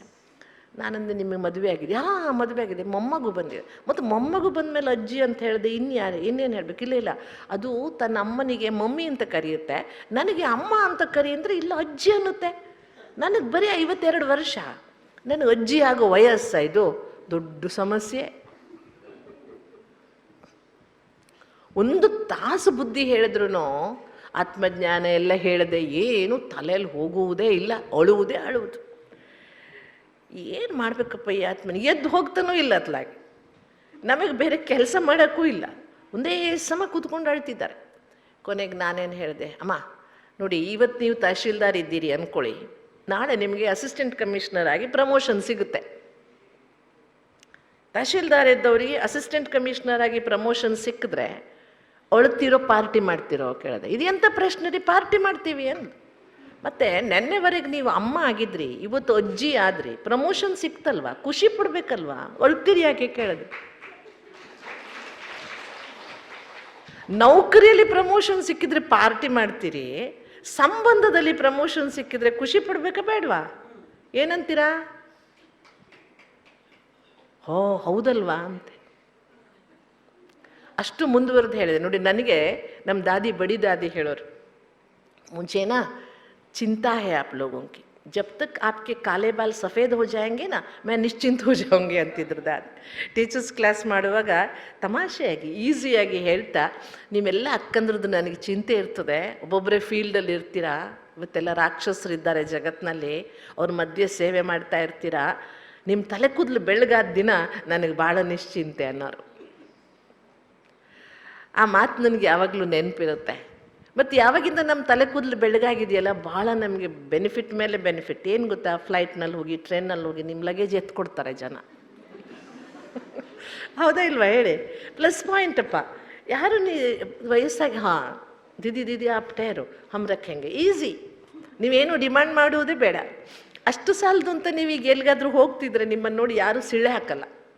ಯಾಕೆ ಹೇಳ್ರಿ? ಅಜ್ಜಿ ಭಾಳ ಈಸಿ ಅಲ್ವಾ? ಎಷ್ಟು ಲಾಭ ನೋಡಿ. ಅದಕ್ಕೆ ಯಾವಾಗಲೂ ಸಹ ಲೌಕಿಕ ಜೀವನ ಇರಲಿ ಅಲೌಕಿಕ ಜೀವನ ಇರಲಿ, C the brighter side of the life. ಜೀವನದಲ್ಲಿ ಬ್ರೈಟರ್ ಸೈಡ್ ಇದೆ ಒಂದು, ಎಲ್ಲರಿಗೂ ಇದೆ ಅದು ಬ್ರೈಟರ್ ಸೈಡ್. ಆ ಬ್ರೈಟರ್ ಸೈಡನ್ನು ನಾವು ನೋಡ್ತಾ ಇದ್ದರೆ ಯಾವತ್ತೂ ನಾವು ಅನ್ಹ್ಯಾಪಿ ಆಗುವುದೇ ಇಲ್ಲ, ಯಾವತ್ತೂ ಬದಲಾವಣೆ ನಮಗೊಂದು ಸಮಸ್ಯೆ ಅಂತ ಅನಿಸುವುದೇ ಇಲ್ಲ. ಆದ್ದರಿಂದ ಈಗ ಫಸ್ಟ್ ನಾನು ದೇಹ ಭಾವದ ತ್ಯಾಗ ಯಾಕಿಟ್ಟಿದ್ದೀನಿ ಅಂದರೆ, ಲಾಸ್ಟ್ವರೆಗೆ ಇದಕ್ಕಾಗಿ ನಾವು ಎಫರ್ಟ್ಸ್ ಮಾಡಬೇಕಾಗುತ್ತೆ. ಅದು ಇದ್ದೇ ಇರುತ್ತೆ, ಕಾನ್ಷಿಯಸ್ ಇದ್ದೇ ಇರುತ್ತೆ. ಬಟ್ ಆ ಕಾನ್ಷಿಯಸ್ ನಮಗೆ ಯಾವತ್ತೂ ಸಹ ಬಾಧಕವಾಗಬಾರ್ದು. ಇನ್ನು ದೇಹದ ಅಭಿಮಾನದ ತ್ಯಾಗ ತುಂಬ ಅಗತ್ಯ. ದೇಹದ ಅಭಿಮಾನದ ತ್ಯಾಗದ ಬಗ್ಗೆ ಬಾಬಾ ಹೇಳಿದರೆ, ಎಲ್ಲವೂ ಬಾಬನದು ಅಂತ ತಿಳ್ಕೊಂಡಾಗ ನನ್ನದು ಎನ್ನುವ ಅಭಿಮಾನ ಕಡಿಮೆ ಆಗ್ತಾ ಹೋಗುತ್ತೆ. ಭಕ್ತಿಯಲ್ಲೇ ಹೇಳಿದರು, ನಾನೇ ಎಂಬ ಭಾವ ನಾಶವಾಯಿತು, ನೀನೇ ಎಂಬ ಭಾವ. ಎಂಥ ಚಂದ ಹಾಡು ಭಕ್ತರು ಹೇಳಿದ್ದಾರೆ. ಎಲ್ಲವೂ ನಿನ್ನದು, ಅವರು ಎಲ್ಲವೂ ನೀನೇ ಅಂದ್ಕೊಳ್ತಾರೆ, ಅದು ತಪ್ಪು. ಎಲ್ಲವೂ ನಿನ್ನದು, ಎಲ್ಲವೂ ನಿನ್ನದು, ನೀನು ಕೊಟ್ಟಿದ್ದು. ಆ ಭಾವನೆ ಇದ್ದಾಗ ದೇಹದ ಅಭಿಮಾನದ ತ್ಯಾಗ ಮಾಡುವುದು ತುಂಬ ಸುಲಭವಾಗುತ್ತೆ. ಇಲ್ಲೊಂದು ಭಾಳ ಚಂದ ಸೀಕ್ರೆಟ್ ಇದೆ. ಎಲ್ಲವೂ ನಿನ್ನದು ಅಂತ ಅನ್ನುವುದರಿಂದ, ನಿನ್ನೆ ಹೀಗೆ ಒಂದು ಮುರಳಿ ಕೇಳ್ತಾ ಇದ್ದೆ, ಅವ್ಯಕ್ತ ಮುರಳಿ, 4 ಎಷ್ಟನೇ ಇಸ್ವಿದು ಮುರಳಿ ಅದು. ಅದರಲ್ಲಿ ಬಾಬಾ ಏನು ಹೇಳಿದರು ಗೊತ್ತಾ, ನೀವು ಬಾಬನಿಗೆ ಎಲ್ಲವನ್ನ ಕೊಟ್ಟಿರ್ತೀರ, ಕಾಮ ಕ್ರೋಧ ಲೋಭ ಮೋಹ ಅಹಂಕಾರ ಎಲ್ಲ ಬಾಬನಿಗೆ ಕೊಟ್ಟಿದ್ದೀರ. ಆದರೂ ಅದು ವಾಪಸ್ ಬಂದ್ಬಿಡುತ್ತೆ ನಿಮ್ಮ ಹತ್ರ ಒಂದೊಂದು ಸಲ. ಏನು ಮಾಡ್ತೀರಾ? ಅದು ಬಂದರೆ ಇಟ್ಕೊಳ್ತೀರಾ ಅಥವಾ ವಾಪಸ್ ಕೊಡ್ತೀರಾ? ಬಂದ್ಬಿಟ್ಟಿದೆ, ಏನು ಮಾಡೋದು ಅಂತ. ಅದಕ್ಕೆ ಬಾಬಾ, ಅವ್ಯಕ್ತ ಬಾಬಾ ಏನು ಹೇಳಿದ್ದಾರೆ ಗೊತ್ತಾ, ಬೇರೆಯವರಿಗೆ ನೀವು ಒಂದು ವಸ್ತು ಕೊಟ್ಟಿರ್ತೀರಾ, ಅದು ಅಪ್ಪಿತಪ್ಪಿ ನಿಮ್ಮ ಹತ್ರ ಬಂದರೆ ನೀವು ಇಟ್ಕೊಳ್ತೀರಾ ವಾಪಸ್ ಕೊಡ್ತೀರಾ? ಅವ್ರಿಗೆ ಕೊಡ್ತೀರಲ್ವಾ? ಅಂದಮೇಲೆ ನನಗೆ ಕೊಟ್ಟಿರೋದು ನಿಮ್ಮ ಹತ್ರ ವಾಪಸ್ ಬಂದರೆ ನನಗೆ ವಾಪಸ್ ಕೊಡಿ. ಬಾಬಾ ತೇರಾ ತೂ ಜಾನೆ, ವಾಪಸ್ ಕೊಟ್ಬಿಡಿ. ತೇರಾ ತೂ ಸಂಭಾಲ್, ನಿನಗೆ ಕೊಟ್ಬಿಟ್ಟಿದ್ದೀನಿ, ಜೋಪಾನ ಮಾಡಿ ನೀನೇ, ನನಗೆ ಬೇಡ ಅಂತ. ಆವಾಗ ನಿಮ್ಮೆಲ್ಲ ಬಲಹೀನತೆಗಳು ಕಡಿಮೆ ಆಗ್ತವೆ. ನಾನು ನೋಡ್ಕೊಳ್ತೀನಿ ಅದನ್ನು. ಎಂಥ ಚಂದ ವ್ಯಕ್ತ ಮುರಳಿ ಇದೆ ಗೊತ್ತಾ, ಅದು ಭಾರಿ ಅದ್ಭುತವಾದ ವ್ಯಕ್ತ ಮುರಳಿ. ಕಮ್ಜೋರಿಯ ವಾಪಸ್ ಆತೀಯೇನಾ? ಬಂದಾಗ ಏನು ಮಾಡಿ, ಅಯ್ಯೋ ಕೊಟ್ಬಿಟ್ಟಿದೆ ನಿನಗೆ, ಬಂತಲ್ಲ ವಾಪಸ್ಸು ತಗೋ, ಮತ್ತೆ ನಿಂದು ನೀನೇ ಇಟ್ಕೊ, ಜೋಪಾನ ಮಾಡೋ, ನನಗೆ ಬೇಡ ಅಂತ ನೀವು ಕೊಟ್ಟುಬಿಡಿ. ಆವಾಗ ಬಲಹೀನತೆ ನಿಮ್ಮ ಮೇಲೆ ಯಾವ ಪ್ರಭಾವವನ್ನು ಬೀರಲ್ಲ, ನೀವು ಅದರಿಂದ ಮುಕ್ತರಾಗ್ತೀರಿ. ಅರ್ಥ ಆಯ್ತಾ? ದೇಹಾಭಿಮಾನ ಬರ್ತಿರುತ್ತೆ. ಅದನ್ನು ವಾಪಸ್ ಏನು ಮಾಡ್ತಿರ್ಬೇಕು ಬಾಬನಿಗೆ? ತಪ್ಪಿ ಬಂದ್ಬಿಟ್ಟಿದೆ, ತಗೊಳಪ್ಪ ಬಾಬಾ, ನಿನ್ನ ಹತ್ರ ಇಟ್ಕೊಂಬಿಡು ಅಂತ ಬಾಬನಿಗೆ ಕೊಟ್ಬಿಡಿ. ಆಮೇಲೆ ಸರ್ವ ಸಂಬಂಧದ ತ್ಯಾಗ. ನಿನ್ನೆಯೂ ನಾವು ಇದ್ರ ಬಗ್ಗೆ ಸಾಕಷ್ಟು ಚಿಂತನೆ ಮಾಡಿದ್ದೀವಿ. ಸರ್ವ ಸಂಬಂಧಗಳ ತ್ಯಾಗ ಅಂದರೆ ಬಿಟ್ಟು ಬರಬೇಕಾಗಿಲ್ಲ, ಅಟ್ಯಾಚ್ಮೆಂಟನ್ನು ಬಿಡಬೇಕಾಗಿದೆ. ಅದಕ್ಕಾಗಿ ಬಾಬನ ಜೊತೆಗೆ ಸರ್ವ ಸಂಬಂಧಗಳನ್ನು ಅನುಭವ ಮಾಡಿದಾಗ ನಿಮಗೆ ಲೌಕಿಕದಲ್ಲಿ ಯಾವ ಸಂಬಂಧದ ಮೇಲೆ ತುಂಬ ಮೋಹ ಇದೆಯಲ್ಲ, ಆ ಸಂಬಂಧ ಬಾಬನ ಜೊತೆಗೆ ಅನುಭವ ಮಾಡಿ. ಆಗ ಆ ಸಂಬಂಧದ ಮೇಲಿನ ಮೋಹ ಏನಾಗುತ್ತೆ? ಕಡಿಮೆ ಆಗ್ತಾ ಹೋಗುತ್ತೆ. ನೆನ್ಪಿಟ್ಕೋಬೇಕು, ಸರಪಳಿ ಚಿನ್ನದ್ದಾದರೂ ಸರಪಳಿಯೇ, ಕಬ್ಬಿಣದ್ದಾದರೂ ಸರಪಳಿಯೇ ಅಲ್ವಾ? ಚಿನ್ನದ್ದು ಅಂತ ನೇಣಾಕೊಳ್ಳಕ್ಕೆ ಬರುತ್ತಾ? ಇಲ್ಲಲ್ವಾ? ಹಾಗಾಗಿ ಸಂಬಂಧ, ಮೋಹದ ಸಂಬಂಧವೇ. ಅದನ್ನು ಬಿಡಿ ಅಂತ ಬಾಬಾ ಹೇಳಿಲ್ಲ, ಅದರಿಂದ ಬಿಡಿಸ್ಕೊಳ್ಳಿ ಎಂದಿದ್ದಾರೆ ಬಾಬಾ ನಮಗೆ. ಅದರಿಂದ ಬಿಡಿಸ್ಕೊಳ್ಳಿ. ಹೇಗೆ ಬಿಡಿಸ್ಕೊಳ್ಳೋದು? ಈಗ ನೀವು ಚಿಕ್ಕ ಮಕ್ಕಳನ್ನ ನೋಡಿರ್ತೀರ, ಆ ಮಕ್ಕಳಿಗೆ ಬೆಂಕಿ ನೋಡಿದ್ರೆ ಭಾರಿ ಆಸೆ. ನೀವು ಚಿಕ್ಕವರಿರುವಾಗ ನೋಡಿರಬೇಕು, ನಿಮಗೂ ಆಸೆ ಇತ್ತು. ಮಕ್ಕಳು ಅದನ್ನು ಹಿಡಿಯಕ್ಕೆ ಹೋಗ್ತವೆ.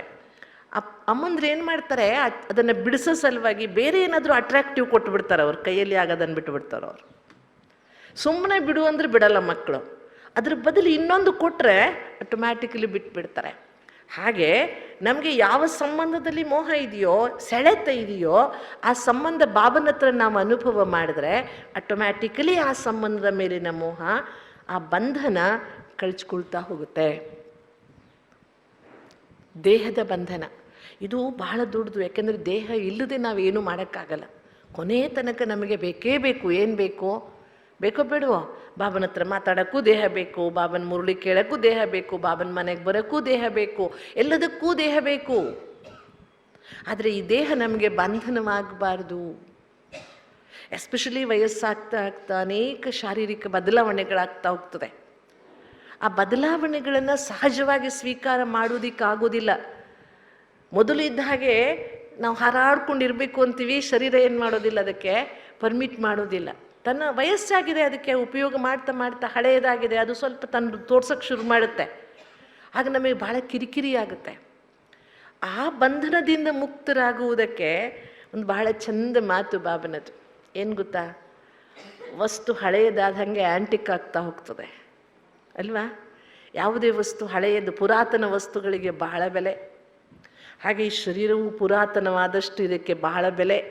ಅದಕ್ಕೆ ಇದನ್ನು ರೆಸ್ಪೆಕ್ಟ್ಫುಲಿ ನಡೆಸ್ಕೊಳ್ಳೋಣ. ಅಣ್ಣವ್ರು ಬೆಳಿಗ್ಗೆ ಎಕ್ಸಸೈಸ್ ಮಾಡಿಸ್ತಾ ಇದ್ರು ನಿಮಗೆ. ನಾವು ಕೆಲವು ಎಕ್ಸಸೈಸ್ ಮಾಡ್ತೀವಿ ಬಹಳ ಸುಂದರವಾಗಿ, ಎಸ್ಪೆಷಲಿ ಮೊಣಕಾಲು ನೋವಿಗೆ. ನೀವು ಮೊಣಕಾಲಿಗೆ ನೀವು ಸಕಾಶ ಕೊಡ್ರಿ, ಹಾಡು ಹಚ್ಕೊಂಡು ಕೂತ್ಕೊಳ್ರಿ, ಟಿ ವಿ ನೋಡ್ತಾ ಇದ್ದೀರಾ, ಕಾಲ ಮೇಲೆ ಬಡ್ಕೊಳ್ತಾ ಇರ್ರಿ. ಇದೊಂದು ಎಕ್ಸಸೈಸು ಹೌದು, ಸಕಾಶ ಕೊಡುವ ವಿಧಾನವೂ ಹೌದು. ಮೊಣಕಾಲು ನೋವು ಕಡಿಮೆ ಆಗುತ್ತೆ, ಸತ್ಯ. ಒಂದೇ ದಿನಕ್ಕೆ ಕಡಿಮೆ ಆಗಲಿ ಅಂದ್ಕೊಂಡ್ಬಿಡ್ಬೇಡಿ, ಮತ್ತೆ ಒಂದಿನಕ್ಕೆ ಆಗೋದಿಲ್ಲ, ಕಂಟಿನ್ಯೂ ಮಾಡಬೇಕು. ಒಂದು 10-20 ಸಲ ನಿಮ್ಮದೇ ಮೊಣಕಾಲಿನಿಂದ ನೋಡಿ. ಮನುಷ್ಯನ ಶರೀರದಕ್ಕೆ ಶಕ್ತಿ ಪಾಸಾಗುವ ಸ್ಥಾನಗಳು ಕೈ, ನೆತ್ತಿ, ಅಂಗಾಲು, ಕಣ್ಣು. ಇವು 4 ಭಾಗಗಳಿದೆಯಲ್ಲ, ಅದಕ್ಕೆ ನಾವು ಯಾರಾದರೂ ಕಾಲಿಗೆ ಬಿದ್ದರೆ ತಲೆ ಮೇಲೆ ಕೈ ಇಡ್ತೀವಿ. ನಾವು ಯಾರಿಗಾದ್ರೂ ಕಾಲಿಗೆ ಬಿದ್ದರೆ ಅವ್ರು ತಲೆ ಮೇಲೆ ಕೈ ಇಡ್ತಾರೆ. ಇನ್ನೆಲ್ಲೋ ಕೈ ಇಟ್ಟರೆ ತಪ್ಪು, ಕೈಯಲ್ಲಿ ಇಡಬೇಕು, ತಲೆ ಮೇಲೆ ಇಡಬೇಕು. ಇಲ್ಲಿಂದ ಶಕ್ತಿ ಪಾಸ್ ಆಗ್ತದೆ. ಶಕ್ತಿ ಪಾಸಾಗುವ ಮುಖ್ಯ ಕೇಂದ್ರ ಹಸ್ತ. ಅದಕ್ಕೆ ನಿಮ್ಮ ಹಸ್ತದ ಮೂಲಕ ನೀವು ಈಶ್ವರನಿಂದ ಪಡೆದ ಶಕ್ತಿಯನ್ನು ಪಾಪ ಇಡೀ ಇಷ್ಟು ವರ್ಷ ನಿಮ್ಮ 70, 80, 100 kg ತೂಕ ಹೊತ್ತಿದೆಯಲ್ಲ, ಇದು ಹೊತ್ತಿದೆಯಾ ಇಲ್ವಾ ನೋಡಿ. ಥ್ಯಾಂಕ್ಸ್ ಹೇಳಿ, ಅದಕ್ಕೆ ಥ್ಯಾಂಕ್ಸ್ ಹೇಳಿ. ವಾ ಎಷ್ಟು ಚೆನ್ನಾಗಿ ನಡೆಸ್ಕೊಂಡಿದೆಯಾ, ಮುಂದೂ ನಡೆಸ್ತೀಯಾ. ಒಂದು 10 ಸಲ ಹಿಂಗೆ ಮಾಡಿ. ಸುಮ್ಮನೆ ಕೂತ್ಕೊಂಡಿದ್ದಾಗ ಹಿಂಗೆ ಮಾಡ್ತಾಯಿರಿ. ಬಾಬನ ಹಾಡು ಹಚ್ಕೊಂಡು ಮಾಡ್ತಾಯಿರಿ, ಸೈಡಿಗೆ ಮಾಡ್ತಾಯಿರಿ ಸ್ವಲ್ಪ. ಎಷ್ಟು ಒಳ್ಳೆ ಎಕ್ಸಸೈಸೂ ಆಗುತ್ತೆ, ಸಕಾಶ ಕೊಟ್ಟಂಗೆ ಆಗುತ್ತೆ, ನಮ್ಮ ಶಕ್ತಿ ಟ್ರಾನ್ಸ್ಫರ್ ಆಗುತ್ತೆ. ಆಗ ನಮ್ಮ ಶರೀರವನ್ನು ಅಪ್ರಿಷಿಯೇಟ್ ಮಾಡಿ ದಿನ ಒಂದು ಸಲ, ಇಡೀ ಶರೀರವನ್ನು ಒಂದು ಸಲ ಅಪ್ರಿಷಿಯೇಟ್ ಮಾಡಿ. ರಾತ್ರಿ ಮಲಗುವಾಗ ಶರೀರ ಹಾಸಿಗೆ ಮೇಲೆ ಬಿಟ್ಟು, ಶಿವಬಾಬಾ ನಿನ್ನ ಮಡಿಲಿಗೆ ಬರ್ತಾ ಇದ್ದೀನಿ, ಗ್ಯಾರೇಜಿಗೆ ಬಿಟ್ಟಿದ್ದೀನಿ, ಗಾಡಿ ಗ್ಯಾರೇಜಿಗೆ ಬಿಟ್ಟಿದ್ದೀನಿ, ಅದಕ್ಕೂ ರೆಸ್ಟ್ ಬೇಕಲ್ವಾ. ಶುರು ಮಾಡಿ ಹೆಬ್ಬೆರಳಿನಿಂದ ನೀನು ಕೊಟ್ಟ ಶಕ್ತಿಯನ್ನು ಹೆಬ್ಬೆರಳಿಗೂ ಕಳಿಸ್ದೆ, ಅಂಗಾಲಿಗೆ ಕಳಿಸ್ದೆ, ಆಮೇಲೆ ಪಾದದ ಗಂಟಿಗೆ ಕಳಿಸ್ದೆ, ಮೀನುಖಂಡಕ್ಕೆ ಕಳಿಸ್ದೆ, ಮೊಣಕಾಲಿಗೆ ಕಳಿಸ್ದೆ, ತೊಳೆಗಟ್ಟಿಗೆ, ಎಲ್ಲ ಭಾಗಕ್ಕೆ ಒಂದ್ಸಲ ಮಾತಾಡಿಸ್ರಿ. ಚೆನ್ನಾಗಿದ್ದೀರಾ ಎಲ್ಲ?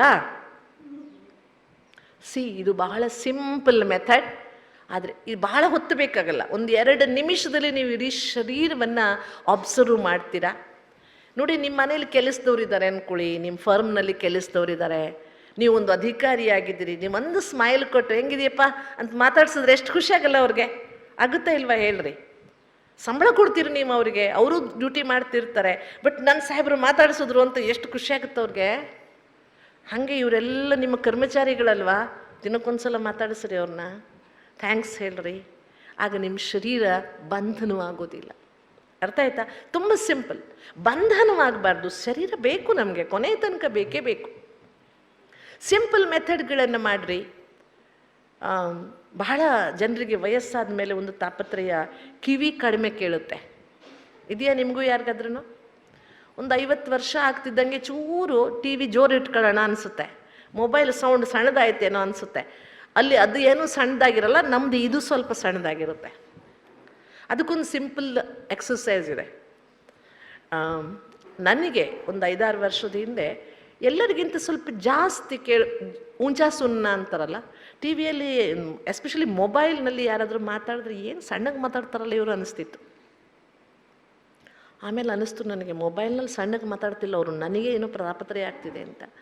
ನಾನು ಅದಕ್ಕೆ ಸರ್ಚ್ ಮಾಡ್ತಿದ್ದೆ, ನನಗೆ ಒಂದು ಒಳ್ಳೆ ಎಕ್ಸಸೈಸ್ ಸಿಕ್ಕಿತು. ಅದರಿಂದ ನನಗೆ ಬೆನಿಫಿಟ್ ಆಗಿದೆ. ನಾನು ದೇಹದ ಬಂಧನದಿಂದ ಮುಕ್ತರಾಗುವುದಕ್ಕೆ ಯುಕ್ತಿ ಹೇಳ್ಕೊಡ್ತಿದ್ದೇನೆ ನಿಮಗೆ. ನೋಡಿ, ಇಲ್ಲೊಂದು ಎಲುಬಿರುತ್ತೆ ಗೊತ್ತಲ್ಲ ನಿಮಗೆ, ಈ ಎಲುಬನ್ನು ಕಿವಿ ಮೇಲೆ ಇಟ್ಕೊಂಡು ಹೀಗೆ ಗಟ್ಟಿ ಮುಚ್ಕೊಂಡ್ಬಿಡ್ಬೇಕು ಕಿವಿಯನ್ನು. ಈ ಭಾಗದಿಂದ ಗಟ್ಟಿ ಮುಚ್ಕೊಂಡು ಬಾಯಿಯಿಂದ ನಿಮಗೆ ಎಷ್ಟೊತ್ತು ಸಾಧ್ಯನೋ ಈ ಅಂತ ಹೇಳಬೇಕು. ಮಾಡ್ತೀರಾ? ಮಾಡಿ ಮಾಡಿ ನೋಡಿ, ಕೈ ಹಿಂಗಿಟ್ಕೊಳ್ಳಿ. ಈ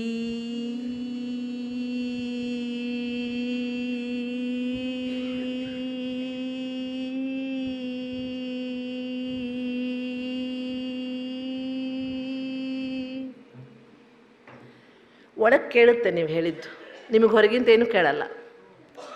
ಎಷ್ಟು ಸಾಧ್ಯ ಒಂದು 5 ನಿಮಿಷ ಮಾಡಿ ನೀವು, ನಿಮ್ಮ ಕಿವಿ ಶ್ರವಣ ಶಕ್ತಿ ಇಂಪ್ರೂವ್ ಆಗುತ್ತೆ. ನನಗಂತೂ ಆಗಿದೆ, ನಿಮಗೂ ಆಗುತ್ತೆ ಅಂದ್ಕೊಳ್ತೀನಿ. ಸಿಂಪಲ್. ಹಾಗಾಗಿ ಶಿವಬಾಬನ ನೆನಪು ಮಾಡ್ತಾ ದೇಹವನ್ನು ಫ್ರೆಂಡ್ ಮಾಡ್ಕೊಳ್ಳಿ. ಬಾಬಾ ಹೇಳ್ತಾರಲ್ಲ, ಕುದುರೆ ಮೇಲೆ ಕೂತ್ಕೊಳ್ಳೋನು ಮೊದಲು ಕುದುರೆಗೆಲ್ಲ ಸವರ್ತಾನೆ, ಹುಲ್ಲು ತಿನ್ನಿಸ್ತಾನೆ, ಆಮೇಲೆ ಕೂತ್ಕೊಂಡ್ರೆ ಕುದುರೆ ಅವನ ಮಾತು ಕೇಳುತ್ತೆ ಅಲ್ವಾ? ಹಾಗೆ ಇದು ಕುದುರೆ, ಭಗವಂತನ ಮಿಲನ ಮಾಡಿಸಿದ್ದ ಕುದುರೆ. ಸತ್ಯುಗದಲ್ಲಿ ಭಾರಿ ಫಸ್ಟ್ ಕ್ಲಾಸ್ ಶರೀರ ಇತ್ತು, ಆದರೆ ಅದರಿಂದ ಏನು ಭಗವಂತ ಸಿಗಲಿಲ್ಲ ನನಗೆ. ಭಗವಂತ ಸಿಕ್ಕಿದ್ದು ತಮೋಪ್ರಧಾನ ಶರೀರದಲ್ಲೇ.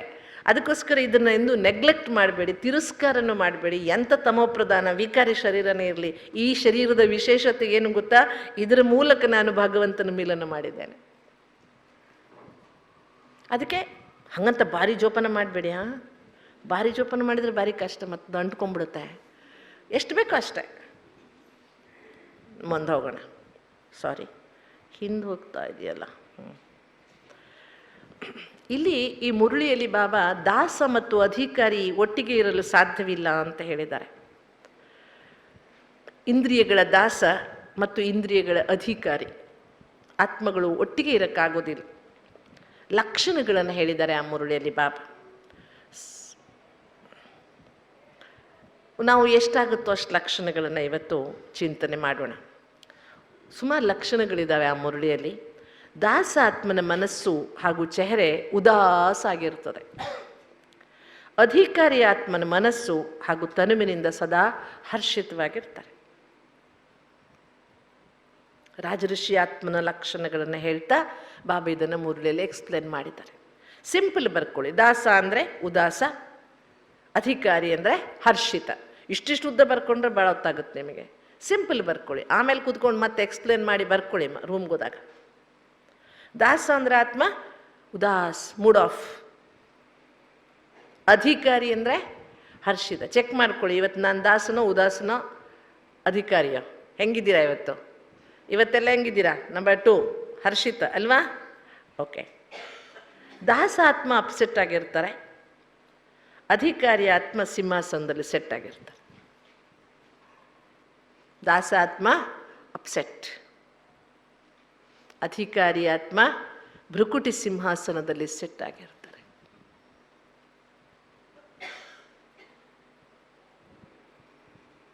ಕೇಳುವುದರ ಜೊತೆಗೆ ಬರೆಯುವುದರ ಜೊತೆಗೆ ನಮ್ಮನ್ನು ಅನಲೈಸ್ ಮಾಡಿಕೊಳ್ಳೋಣ. ಹೇಗಿದೆ ಇವತ್ತಿನ ಸ್ಥಿತಿ? ಅಪ್ಸೆಟ್ ಇದೆಯಾ? ಸೆಟ್ ಇದೆಯಾ? ಓಕೆ, ಹೆಂಗಿದೆ?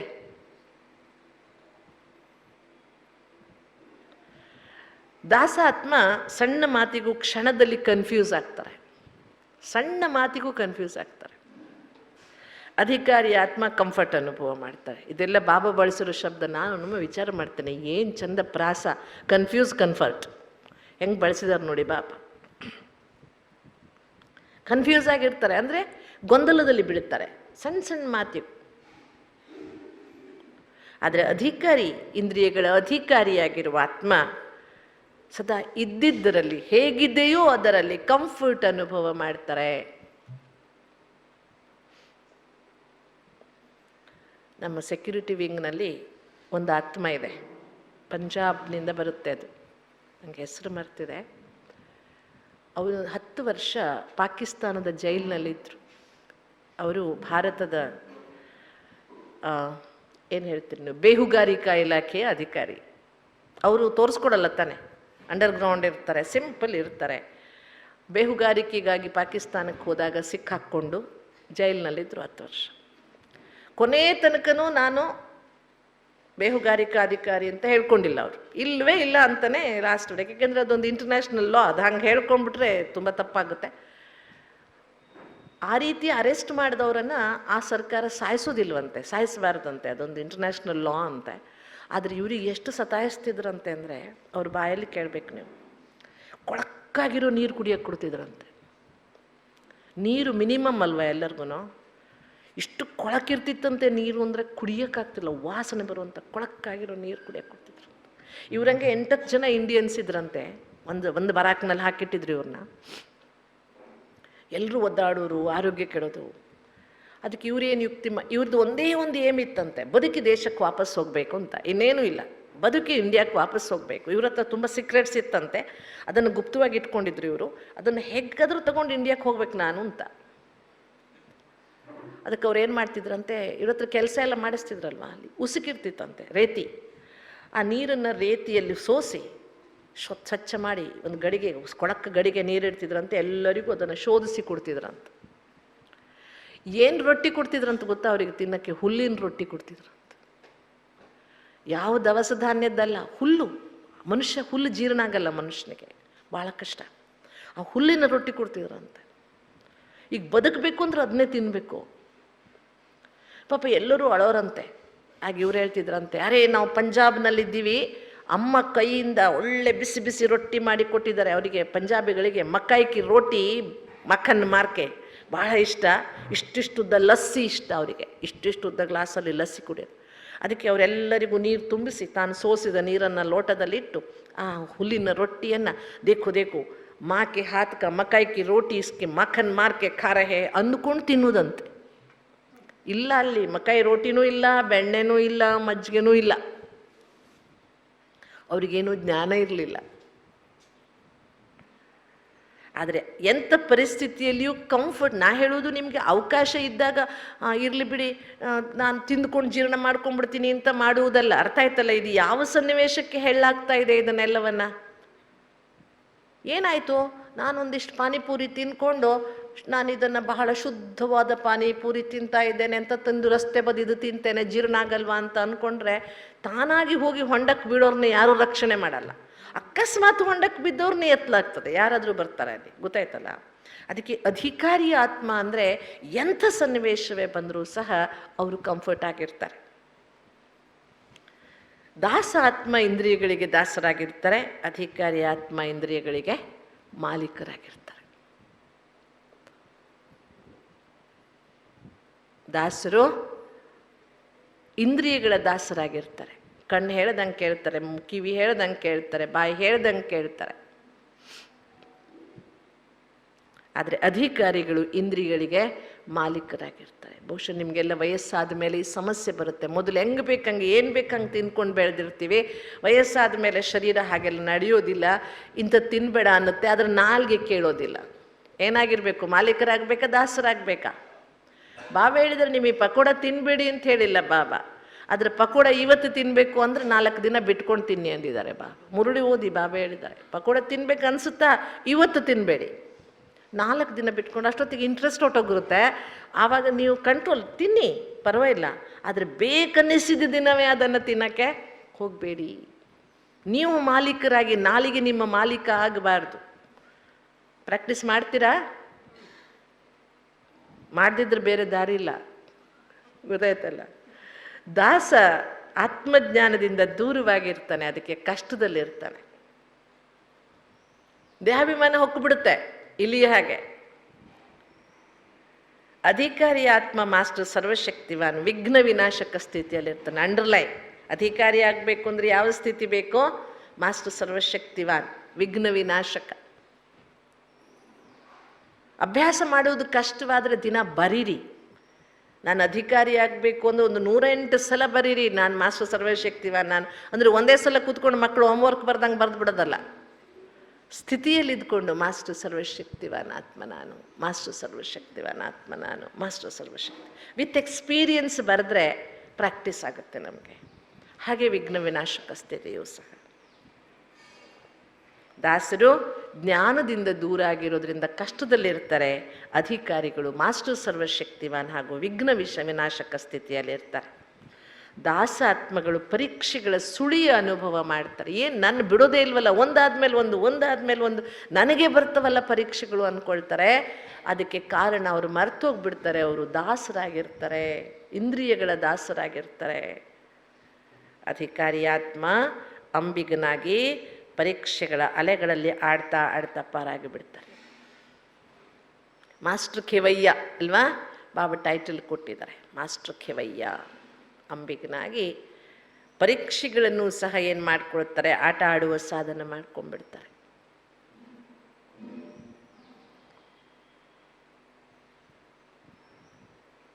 ಜೀವನದಲ್ಲಿ ಬರುವ ಕಲ್ಲುಗಳನ್ನು ಮೇಲೇರುವುದಕ್ಕೆ ಮೆಟ್ಟಿಲು ಮಾಡಿಕೊಂಡ್ರೆ, ಸ್ಟೆಪ್ ಸ್ಟೋನ್ ಮಾಡಿಕೊಂಡ್ರೆ ಮೇಲೆ ಹೋಗ್ಬಿಡ್ತೇವೆ ಅಲ್ವಾ.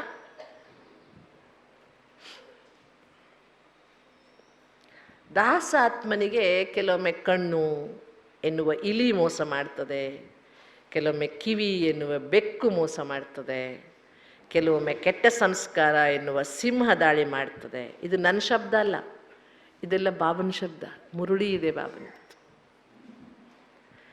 ಅವುಗಳಿಂದ ಮುಕ್ತರಾಗ್ತಾ ಆಗ್ತಾ ಆಗ್ತಾ ಮತ್ತಷ್ಟು ಉದಾಸೀನರಾಗ್ಬಿಡ್ತೀರಿ. ಗುದ್ದಾಡ್ತಾ ಇದ್ರೆ ಸುಸ್ತಾಗ್ಬಿಡ್ತೀವಿ ಅಲ್ವಾ. ಒಂದ್ಸಲ ಚುಹಾಯ ಭಗಾಯ, ಬಿಲ್ಯಾಯ ಭಗಾಯ, ಶೇರಾಯ ಭಗಾಯ, ಭಗಾತೆ ಭಗಾತೆ ಥಕ್ ಗಯೆ.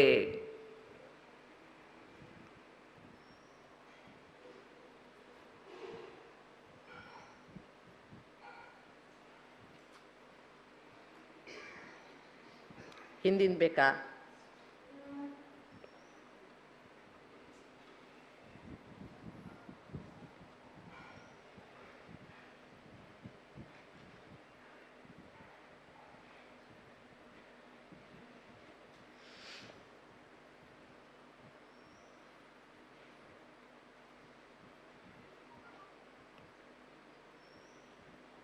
ಕಣ್ಣು ಇಲಿಗೋಲ್ಸಿದ್ದಾರೆ ಪಾಪ, ಕಿವಿ ಬೆಕ್ಕುಗೋಲ್ಸಿದ್ದಾರೆ, ಕೆಟ್ಟ ಸಂಸ್ಕಾರ ಸಿಂಹ ಹಿಡ್ದಿದ್ದಾರೆ ಪಾಪ. ಅದ್ರ ಜೊತೆ ಗುದ್ದಾಡ್ತಾ ಗುದ್ದಾಡ್ತಾ ಏನಾಗ್ಬಿಡುತ್ತಂತೆ, ಕೆಲವೊಮ್ಮೆ ಸುಸ್ತಾಗ್ಬಿಡ್ತೀವಿ, ಉದಾಸೀನರಾಗ್ಬಿಡ್ತೀವಿ. ಯಾರಿಗೆ ಬೇಕು ಬಿಡ್ರಿ, ಇದ್ದಂಗೆ ಇದು ಕಳ್ಳೆತ್ಲಾಗೆ ಅಲ್ವಾ. ಸುಸ್ತಾಗ್ಬಿಡ್ತೀವಿ, ಪರೇಶಾನ್ ಆಗ್ಬಿಡ್ತೀವಿ, ಹೋಪ್ಲೆಸ್ ಆಗ್ಬಿಡ್ತೀವಿ. ಅದಕ್ಕೆ ಬರಕ್ಕೆ ಮುಂಚೆ ಓಡಿಸ್ಬಿಡ್ಬೇಕು, ಬಂದ ಮೇಲೆ ಗುದ್ದಾಡಬಾರ್ದು. ಅದ್ರ ಜೊತೆಗೆ ಕರೆದು ಕೂರಿಸ್ಕೊಂಡು ಆತಿಥ್ಯ ಮಾಡಿ ಆಮೇಲೆ ಅದ್ರ ಜೊತೆ ಗುದ್ದಾಡಿ ಹೊರಗಾಕಕ್ಕೆ ಕಷ್ಟಪಟ್ಕೊಂಡು ಬೇಕಾ? ನೋಡಿ, ನಮಗೆ ಒಂದು ಕಾನೂನು ಬಂತಲ್ಲ, ಉಳುವವನದೇ ಹೊಲ ಇರುವವನದೇ ಮನೆ. ಎಷ್ಟು ಓದಾಡ್ಬಿಟ್ವಿ. ಹಾಗೆ ನೀವು ಇವ್ರನ್ನ ಕರೆದು ಒಮ್ಮೆ ಕೂರಿಸ್ಕೊಂಡ್ರಿ ಅವ್ರನ್ನ ಹೊರಗಾಕೋದು ಕಷ್ಟ. ಅವು ತಮ್ಮದೇ ಮನೆ ಮಾಡ್ಕೊಂಬಿಡ್ತವೆ. ಅದಕ್ಕೆ ಏನು ಮಾಡಬೇಕು, ಮೊದಲೇ ಗುರುತಿಸಿ ಓಡಿಸ್ಬಿಡ್ಬೇಕು. ಮುಂದೋಗ್ಲಾ? ಅರ್ಜಿಗಳೆನ್ನುವ ಫೈಲ್ ಹೆಚ್ಚಾದಷ್ಟು ಅಷ್ಟೇ ಫೈನ್ ಕಟ್ಟಬೇಕಾಗ್ತದೆ. ಇದು ಬಾಬನ ಮುರುಳಿ, ನೀವೆಲ್ಲ ಕೆಟ್ಟಿದ್ದೀರಿ. ಅರ್ಜಿಗಳ ಫೈಲ್ ಹೆಚ್ಚಿಗೆ ಆದಷ್ಟು ಫೈನ್ ಕಟ್ಟಬೇಕಾಗ್ತದೆ. ಮನಮರ್ಜಿಯಂತೆ ನಡೆದ್ರೆ ಅರ್ಜಿಗಳ ಫೈಲ್ ಬೆಳೀತಾ ಹೋಗ್ತದೆ. ಮನಮರ್ಜಿಯಂತೆ ನಡ್ಕೊಳ್ಬಾರ್ದು, ಮನಸ್ಸಿಗೆ ಬಂದಂಗೆ ಮಾಡಬಾರ್ದು. ಫೈಲ್ ಯಾವಾಗ ಜಾಸ್ತಿ ಆಗ್ತದೆ? ಮನಸ್ಸಿಗೆ ಬಂದಂಗೆ ಮಾಡಿದಾಗ ನಮ್ಮ ಅರ್ಜಿಗಳ ಫೈಲ್ ಜಾಸ್ತಿ ಆಗ್ತಾವೆ. ನಮ್ಗೆ ಅಭ್ಯಾಸ ಮನಸ್ಸಿಗೆ ಬಂದಂಗೆ, ನಾವು ಯಾರನ್ನೂ ಕೇಳಲ್ರಿ, ವಿ ಡೋಂಟ್ ಕೇರ್, ನನಗೆ ಹೆಂಗೆ ತಿಳಿತದೋ ಹಂಗೆ ಮಾಡ್ತೀನಿ ಅಂತ. ಇದು ಲೌಕಿಕದ ಜನರ ಡಯಲಾಗ್. ಸಂಗಮ ಯುಗದಲ್ಲಿ ಮನಸ್ಸಿಗೆ ಬಂದಂಗೆ ಮಾಡೋದಲ್ಲ, ಯಾರು ಹೇಳ್ದಂಗೆ ಮಾಡಬೇಕು? ಶಿವಬಾಬಾ ಹೇಳಿದ್ದನ್ನು ನನ್ನ ಮನಸ್ಸಿಗೆ ಒಪ್ಪಿಸಿ ಅದರಂಗೆ ಮಾಡ್ಬೇಕು. ನನ್ನ ಮನಸ್ಸಿಗೆ ಬಂದಂಗೆ ಮಾಡೋದಲ್ಲ. ಬಾಬನ ಸಂಸ್ಕಾರವೇ ನನ್ನ ಸಂಸ್ಕಾರ, ಬಾಬನ ಸಂಕಲ್ಪವೇ ನನ್ನ ಸಂಕಲ್ಪ, ಬಾಬನ ಶ್ರೀಮತವೇ ನನ್ನ ಮತವಾಗಬೇಕು. ಇಲ್ಲ ಅಂದರೆ ನಮ್ಮ ಫೈಲು ಜಾಸ್ತಿ ಆಗ್ತಾ ಹೋಗುತ್ತೆ. ಆದ್ದರಿಂದ ಅರ್ಜಿಗಳನ್ನು ಸಮಾಪ್ತಿ ಮಾಡುವ ಸಹಜ ಸಾಧನ ಪರಮಾತ್ಮನ ಮರ್ಜಿಯಂತೆ ನಡೆಯಿರಿ. ಅರ್ಜಿಗಳನ್ನು ಸಮಾಪ್ತಿ ಮಾಡುವ ಸಹಜ ಸಾಧನ ಯಾವುದು? ಏನು ಪರಮಾತ್ಮನ ಮರ್ಜಿ? ದಾಸರಾಗುವುದು, ಅಧಿಕಾರಿಯಾಗುವುದಾ? ಪರಮಾತ್ಮನ ಮರ್ಜಿ ಯಾವುದು? ದಾಸರಾಗುವುದಾ, ಅಧಿಕಾರಿಯಾಗುವುದಾ? ಅಧಿಕಾರಿಯಾಗುವುದು ಅಲ್ವಾ? ಅರ್ಜಿಗಳನ್ನು ಸಮಾಪ್ತಿ ಮಾಡುವ ಸಹಜವಾದ ಸಾಧನ ಸದಾ ತಂದೆಯ ಮರ್ಜಿಯಂತೆ ನಡೆಯಿರಿ. ಈ ಮುರಳಿ ಕೇವಲ ಬಾಬನ ಮಕ್ಕಳಿಗಲ್ಲ, ಲೌಕಿಕದವರಿಗೂ ಬಹಳ ಯೂಸ್ಫುಲ್ ಇದೆ. ನಾನು ಈ ಕ್ಲಾಸನ್ನು ಒಂದ್ಸಲ IMAದಲ್ಲಿ ಡಾಕ್ಟರ್ಸ್ಗೆ ಮಾಡಿದ್ದೆ. ಎಲ್ಲ ಬಾಬನ ಶಬ್ದಗಳೇ, ಎಕ್ಸ್ಪ್ಲನೇಷನ್ ಅವ್ರಿಗೆ. ನಿಮಗೆ ಗೊತ್ತಿದೆ, ಡಾಕ್ಟರ್ಸ್ ಎಲ್ಲ ಹೇಳ್ತಾರೆ 7 ಗಂಟೆಗೆ ಮುಂಚೆ ಉಣ್ಣಬೇಕು, ಲೇಟಾಗಿ ಊಟ ಮಾಡಬಾರ್ದು ಅಲ್ವಾ? ಎಲ್ಲರೂ ನೀವು ಹೋದ್ರೆ ನಿಮ್ಮ ಹತ್ರ ಹಂಗೆ ಹೇಳ್ತಾರೆ. ಅವ್ರು ರಾತ್ರಿ 11 ಗಂಟೆ ಮೇಲೆ ಉಣ್ಣೋದು. ಎಲ್ಲ ಡಾಕ್ಟರ್ಸ್ ಉಣ್ಣೋದು 11 ಗಂಟೆ ಮೇಲೆ.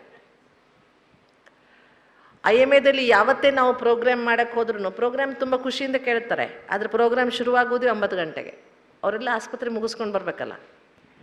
11 ಗಂಟೆವರೆಗೂ ಕೇಳ್ತಾರೆ ಅವರು, ಆರಾಮಾಗಿ ಕೇಳ್ತಾರೆ. ಆಮೇಲೆ ಉಣ್ತಾರೆ. ಅವ್ರಿಗೆ ಬಾಬನ ಮನೆ ಪ್ರಸಾದ ಭಾಳ ಇಷ್ಟ. ಅವ್ರು ಹೇಳ್ತಾರೆ, ನೀವು ಪ್ರೋಗ್ರಾಮಿಗೆ ಕರಿತೀರಿ ಅಂದರೆ ಅಕ್ಕ ಅವರೇ ನಿಮ್ಮ ಬ್ರಹ್ಮ ಭೋಜನ ಕೊಡ್ತೀರಲ್ಲ ಅಂತ. ಅಷ್ಟು ರಾತ್ರಿಗೆ ಕರೆದಿದ್ದು ಹುರಿದಿದ್ದು ಎಲ್ಲ ತಿಂತಾರೆ ಅವರು. ಸಾಮಾನ್ಯರು ನಾವು ತಿನ್ನಲ್ಲ 11 ಗಂಟೆಗೆ. ಇಷ್ಟು ರಾತ್ರಿಯಲ್ಲಿ ಏನು ತಿನ್ನೋದು, ಸಿಂಪಲ್ ಒಂದು ಅನ್ನ ಮಜ್ಜಿಗೆ ಉಂಡು ಮಲ್ಗೋಣ ಅಂತೀವಿ. ಅವರು ಇಲ್ಲ. ಅದಕ್ಕೆ ಅವರಿಗೆ ಕ್ಲಾಸ್ ಮಾಡಿದ್ದೆ ನಾನು.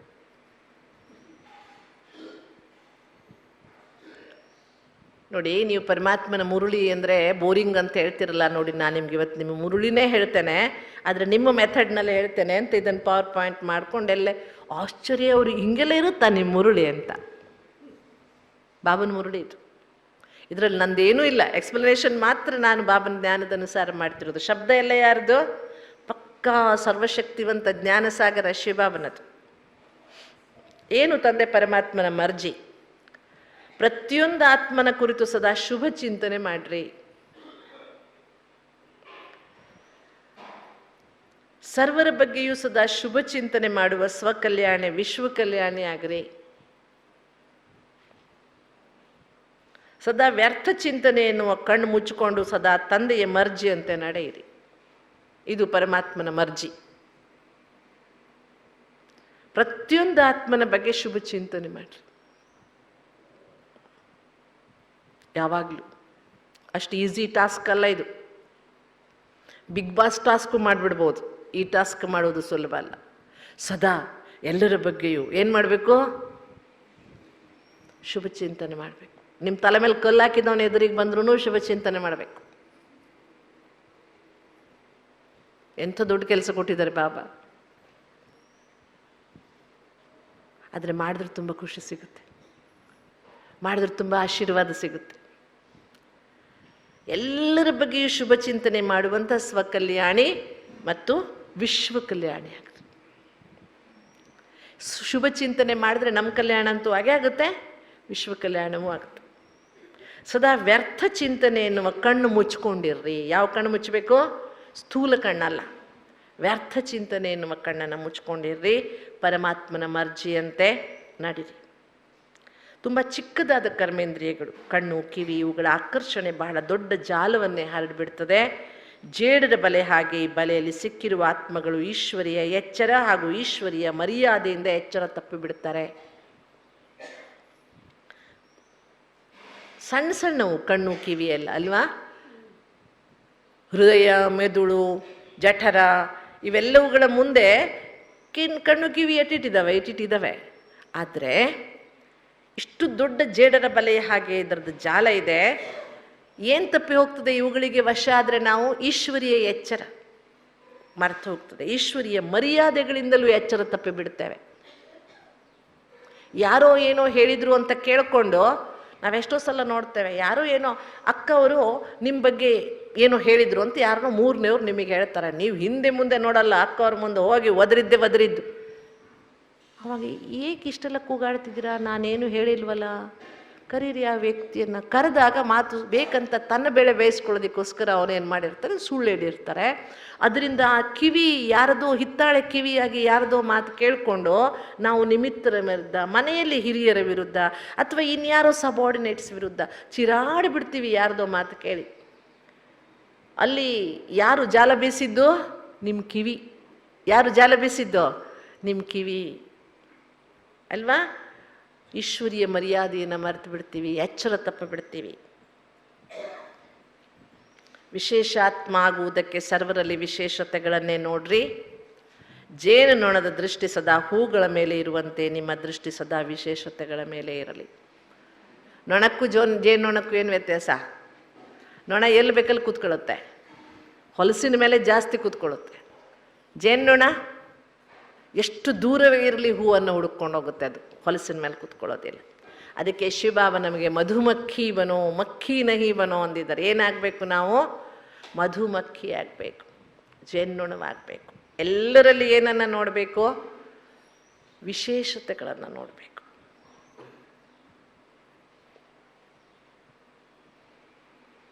ಎಂಥ ಚಂದ ಚಂದದ ಮಾತು ಬಾಬರವ್ರದ್ದು. ಮನುಷ್ಯರ ಮಾತು ನೆನಪಿರುತ್ತೆ, ಭಗವಂತನ ಮಾತು ಮರ್ತೋಗುತ್ತೆ ನಮಗೆ. ಎಂಥ ದುರ್ಭಾಗ್ಯ ನೋಡಿ ಅಲ್ವಾ? 10 ವರ್ಷದ ಹಿಂದೆ ನೀವು ಹಿಂಗೆ ಅಂದಿದ್ರಿ, ಸತ್ರು ಮರಿಯಲ್ಲ ಅಂತೀವಿ ನಾವು. ನಿನ್ನೆ ಬಾಬಾ ಏನು ಹೇಳಿದ್ರು ಅಂತ ನೆನಪಿರಲ್ಲ ನಮಗೆ. ಯಾವುದೋ ಮನುಷ್ಯ 10 ವರ್ಷದ ಹಿಂದೆ ಅಡ್ನಾಡಿ ಏನೋ ಅಂದಿರ್ತಾನೆ, ಅದು ನೆನಪಿರುತ್ತೆ ನಮಗೆ. ಶಿವಬಾಬಾ ನಿನ್ನೆ ಹೇಳಿದ್ದು ಮರ್ತೋಗುತ್ತೆ. ಸೌಭಾಗ್ಯನೋ ದುರ್ಭಾಗ್ಯನೋ ಇದು? ದುರ್ಭಾಗ್ಯ. ಬದಲಾಯಿಸ್ಕೊಳ್ಬೇಕಲ್ವ ಅದನ್ನು? ಹೇಳ್ತೀರಾ ಇಲ್ವಾ? 10 ವರ್ಷದ ಹಿಂದೆ ನೀ ಸತ್ರು ಮರೆಯಲ್ಲ ನೀನು ಅಂದಿದ್ನಾ ಅಂತೀವಿ. ಯಾರಿಗೆ ನಷ್ಟ? ಹೇಳ್ದವನಿಗೆ ನಷ್ಟನಾ? ನೆನ್ಪಿಟ್ಕೊಂಡವನಿಗೆ ನಷ್ಟನಾ? ಮನುಷ್ಯರ ಮಾತಿಗೆ ಎಷ್ಟು ಬೆಲೆ ಕೊಡ್ತೀವಿ ನೋಡಿ. 63 ಜನ್ಮದ ಸಂಸ್ಕಾರ ಮನುಷ್ಯರಿಗೆ ಮಾತಿಗೆ ಬೆಲೆ ಕೊಡೋ ಅಭ್ಯಾಸವಾಗಿಬಿಟ್ಟಿದೆ. ಈಗ ಅದನ್ನು ಕಡಿಮೆ ಮಾಡಿ ಯಾರ ಮಾತಿಗೆ ಬೆಲೆ ಕೊಡಬೇಕು? ಈಶ್ವರನ ಮಾತಿಗೆ ಬೆಲೆ ಕೊಡಿ. ಈಶ್ವರನ ಶ್ರೀಮತಕ್ಕೆ ಬೆಲೆ ಕೊಡುವುದನ್ನು ಕಲ್ತ್ಕೊಡೋಣ. ಈಶ್ವರನ ವ್ಯವಸ್ಥೆಗೆ ಬೆಲೆ ಕೊಡುವುದನ್ನು ಕಲ್ತ್ಕೊಳ್ಳೋಣ. ಅದಕ್ಕೆ ದೃಷ್ಟಿ ವಿಶೇಷತೆಗಳ ಮೇಲೆ ಇರಲಿ. ಆಗ ಅಧಿಕಾರಿ ಆಗ್ತೀವಿ. ಏನು ನೋಡಬೇಕು? ಏನು ನೋಡ್ಬೇಕು ಹೇಳಿ? ವಿಶೇಷತೆಗಳನ್ನೇ ನೋಡುವ ಅಭ್ಯಾಸವನ್ನು ಮಾಡಿ. ನೋಡಿ, ಇದೊಂದು ಬಾಬನ ಮುರುಳಿ. ಈ ಮುರುಳಿಯನ್ನು ನಾವು ಒಂದು ಸಿಸ್ಟಮ್ಯಾಟಿಕ್ ಆಗಿ ಕೇಳಿದಾಗ ಎಷ್ಟು ಖುಷಿ ಆಯ್ತಲ್ವ? ನಿಮ್ಮೆಲ್ಲ ಸೆಂಟ್ರ್ಗಳಲ್ಲೂ ಅಕ್ಕವ್ರು ಈ ಮುರುಳಿ ಓದಿರ್ತಾರೆ. ಓದಿದ್ದು ತಲೆ ಮ್ಯಾಲಿಂದ ಹೋಗಿರುತ್ತೆ, ಏನು ತಲೆಯಲ್ಲೇ ಕೂತ್ಕೊಂಡಿರಲ್ಲ. ಈಗ ಇದನ್ನು ಬರ್ಕೊಂಡ್ರೆ ನೀವು ಅಟೆನ್ಷನ್ ಆಯಿತು. ಇದಕ್ಕೆ ಹೋಮ್ವರ್ಕ್ ಅನ್ನೋದು. ಕೇಳಿದ ಮುರುಳಿಯನ್ನು ಈಗ ನಿಮ್ಮೆಲ್ಲರ ಹತ್ರ ಮುರುಳಿ ಇರುತ್ತೆ. ಎಸ್ಪೆಷಲಿ ಸಂಡೇ ವಾಣಿಗಳಂತೂ ಅದ್ಭುತವಾಗಿರುತ್ತೆ ಭಗವಂತನದು. ಅದನ್ನು ಫ್ರೇಮಿಂಗ್ ಮಾಡಿ, ನೋಟ್ಸ್ ಮಾಡಿ, ಆ ರೀತಿ ಸ್ಟಡಿ ಮಾಡಿ. ಆಗ ನೋಡಿ ಯಾರು ನಮಗೆ ತಟ್ಟಿ ಬುದ್ಧಿ ಹೇಳೋದು ಬೇಕಾಗಲ್ಲ. ನಾವು ಶಿವಬಾಬನ ಶ್ರೀಮತದ ಚೌಕಟ್ಟಿನಲ್ಲಿ ಯಾವಾಗಲೂ ಸುರಕ್ಷಿತವಾಗಿರ್ತೇವೆ. ಸುರಕ್ಷಿತ ಆಗಿರ್ಬೇಕಾ ಬೇಡವಾ? ಯಾರಾದರೂ ಸೆಕ್ಯೂರಿಟಿ ಗಾರ್ಡ್ ಇಟ್ಕೊಂಡು ಓಡಾಡಬೇಕಾ? ಇಲ್ಲ, ಸುರಕ್ಷಿತವಾಗಿರ್ತೇವೆ. ಯಾಕೆಂದರೆ ಶಿವಬಾಬನಿಗಿಂತ ದೊಡ್ಡ ಗಾರ್ಡ್ ಯಾರಿದ್ದಾರೆ? ಉತ್ತರ ರಾಮಾಯಣದಲ್ಲಿ ಒಂದು ಸನ್ನಿವೇಶ ಬರುತ್ತೆ. ಸೀತೆ ತನ್ನ ಮಕ್ಕಳಿಗೆ ಬಿಲ್ವಿದ್ಯೆ ಕಲಿಸ್ತಾ ಇರ್ತಾಳೆ. ಏನು ಹೇಳ್ತಾಳೆ ಅಂದರೆ, ನೀವು ಯಾರ ಜೊತೆಗೆ ಯುದ್ಧ ಮಾಡಿದ್ರೂ ನಿಮ್ಮ ಬಾಣದಿಂದ ನಿಮ್ಮ ಸುತ್ತ ಒಂದು ವರ್ತುಳ ಹಾಕ್ಕೊಂಬಿಡಿ. ರಾಮನಾಮದ ವರ್ತುಳ, ಅದು ರಕ್ಷಾ ಕವಚ. ನಿಮ್ಮನ್ನು ಯಾರೂ ಸೋಲ್ಸೋಕ್ಕೆ ಸಾಧ್ಯವೇ ಇಲ್ಲ ಅಂತ. ನಮ್ಮ ಸುತ್ತ ಯಾವ ವರ್ತುಳ ಹಾಕ್ಕೊಳ್ಬೇಕು ನಾವು? ಶಿವಬಾಬರವರ ನೆನಪಿನ ವರ್ತುಳ, ಶ್ರೀಮತದ ಚೌಕಟ್ಟು. ಅದರ ಒಳಗಿದ್ದುಕೊಂಡು ನಾವು ಇದ್ದರೆ ನಮ್ಮನ್ನು ಯಾರು, ಯಾವ ಮಾಯೆಯು ಸ್ಪರ್ಶಿಸುವುದಕ್ಕೆ ಸಾಧ್ಯವಿಲ್ಲ.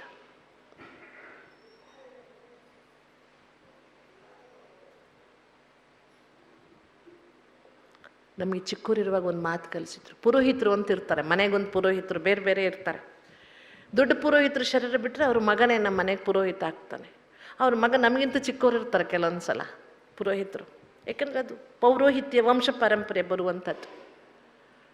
ನಾನು ಅಂತಿದ್ದೆ, ಅಜ್ಜ ದೊಡ್ಡ ಪುರೋಹಿತರು ಚಲೋ ಐತಿ, ಸಣ್ಣ ಇವನಿಗೆ ಹೆಂಗೆ ನಮಸ್ಕಾರ ಮಾಡೋದ ಅಜ್ಜ? ನಾವು ನಮ್ಮ ಜೊತೆಗೆ ಆಡಿ ಬೆಳೆದವ ಇವ ಹೆಂಗೆ ಪುರೋಹಿತ ಆಗ್ತಾನೆ ಅಂತಿದ್ದೆ ನಾನು. ಆಗ ನಮ್ಮ ಅಜ್ಜ ಏನು ಹೇಳೋರು, ಮಗ ಪುರೋಹಿತನ ವ್ಯಕ್ತಿ ಅಲ್ಲ, ಪುರೋಹಿತ ಅನ್ನೋದೊಂದು ಸ್ಥಾನ. ಆ ಸ್ಥಾನಕ್ಕೆ ಬೆಲೆ ಕೊಡಬೇಕು. ಆ ವ್ಯಕ್ತಿ ನೋಡಬೇಡ ನೀನು. ಹೇಗೆ ದೇವತೆಗಳಿಗೆ ಬ್ರಹ್ಮ ಪುರೋಹಿತನಾಗಿದ್ದಂತೆ, ವಶಿಷ್ಠ ರಾಮನಿಗೆ ಪುರೋಹಿತನಾಗಿದ್ದಂತೆ, ಬೃಹಸ್ಪತಿ ಪುರೋಹಿತನಾಗಿದ್ದಂತೆ, ಹಾಗೆ ನಮಗೆ ಪುರೋಹಿತ ಅನ್ನೋದೊಂದು ಸ್ಥಾನ, ಬ್ರಹ್ಮಸ್ಥಾನ ಅದು ಅಂತ. ಹಾಗೆ ನಮ್ಮ ಸೆಂಟ್ರ್ಗಳಲ್ಲಿ ನಮಗಿಂತ ಚಿಕ್ಕವರು ಅಕ್ಕವ್ರು ಇರ್ತಾರೆ. ಕೆಲವೊಂದ್ಸಲ ವಿದ್ಯೆಯಲ್ಲಿ ಬುದ್ಧಿಯಲ್ಲಿಯೂ ಸಣ್ಣವ್ರು ಇರ್ಬೋದು, ಅವರು ಅನುಭವದಲ್ಲೂ ಸಣ್ಣವ್ರು ಇರ್ಬೋದು. ಬಟ್ ಸ್ಥಾನ ಯಾವುದು ಹೇಳಿ? ಅದು ಯಾರ ಸ್ಥಾನ ಅಲ್ವಾ? ಇಲ್ಲಿ ಅಂಧಶ್ರದ್ಧೆ ಇಲ್ಲ, ಅದು ಭಗವಂತನ ಸ್ಥಾನ, ಅವರಲ್ಲಿದ್ದಾರೆ. ಇದು ಅಲ್ಲಿಂದ ಶುರುವಾಗುತ್ತೆ ನಮ್ಮ ಶ್ರೀಮತದ ಚೌಕಟ್ಟು. ಅಂಧೇಖಾನಯಿಕರು, ಅವರನ್ನು ನೋಡಿಯೂ ನೋಡದ ಹಾಗೆ ಮಾಡಬೇಡಿ. ಆಗ ನಾವು ಬಹಳ ಸುರಕ್ಷಿತವಾಗಿರ್ತೇವೆ. ಅದಕ್ಕೆ ಅಲ್ವಾ ಇಡೀ ಯಜ್ಞ, ಈವನ್ ಇನ್ಕ್ಲೂಡಿಂಗ್ ಬ್ರಹ್ಮ ಬಾಬಾ ಮೊಮ್ಮನಿಗೆ ಮೊಮ್ಮ ಅಂತ ಕರೆದ್ರು. ಬ್ರಹ್ಮನ ಆಯಸ್ಸೇನು ವಯಸ್ಸೇನು, ಮೊಮ್ಮನ ಆಯಸ್ಸೇನ್ರಿ ವಯಸ್ಸೇನು, ಅವರ ಅನುಭವ ಏನು ಇವರ ಅನುಭವ ಏನು? ಅಲೌಕಿಕವಾಗಿ ನೋಡಿದ್ರು ಅವರು ಭಗವಂತನ ರಥ, ಇವರೇನೂ ಅಲ್ಲ. ಆದರೂ ಭಗವಂತನ ರಥವಾಗಿದ್ದ ಬ್ರಹ್ಮ ಬಾಬಾ ಮೊಮ್ಮ ಅಂತವರಿಗೆ ಸ್ಥಾನ ಕೊಟ್ಟರು ಅಲ್ವಾ? ಆದ್ದರಿಂದ ಎಲ್ಲಿ ಸುರಕ್ಷಿತವಾಗಿರೋಣ? ಅಧಿಕಾರಿ ಆತ್ಮ ಆಗಬೇಕಾದ್ರೆ ಶ್ರೀಮತದ ಚೌಕಟ್ಟಿನಲ್ಲಿ ಇಂದ್ರಿಯಗಳ ದಾಸರಾಗದೆ, ಸಂಸ್ಕಾರಗಳ ದಾಸರಾಗದೆ, ಸ್ವಭಾವಗಳ ದಾಸರಾಗದೆ, ಜನ್ಮಾಂತರದ ಅಭ್ಯಾಸಗಳ ದಾಸರಾಗದೆ, ಅಭ್ಯಾಸ ಇದೆ ನಮಗೆ ಕೆಲವಷ್ಟು, ಆ ಅಭ್ಯಾಸಗಳ ದಾಸರಾಗದೆ ಈಶ್ವರನ ಮಾರ್ಗದಲ್ಲಿ ಹೋಗ್ತಾ ಇರೋಣ, ಸುರಕ್ಷಿತವಾಗಿರ್ತೇವೆ. ಎಲ್ಲರಿಗೂ ಒಂದು ಸುರಕ್ಷಾ ಕವಚ ಕೊಡ್ತಾರೆ ಬಾಬಾ, ಶೀಲ್ಡ್. ಯಾವ ಶೀಲ್ಡ್? ಶ್ರೀಮತದ ಶೀಲ್ಡ್. ಸುರಕ್ಷಿತವಾಗಿರುತ್ತೆ. ಓಂ ಶಾಂತಿ.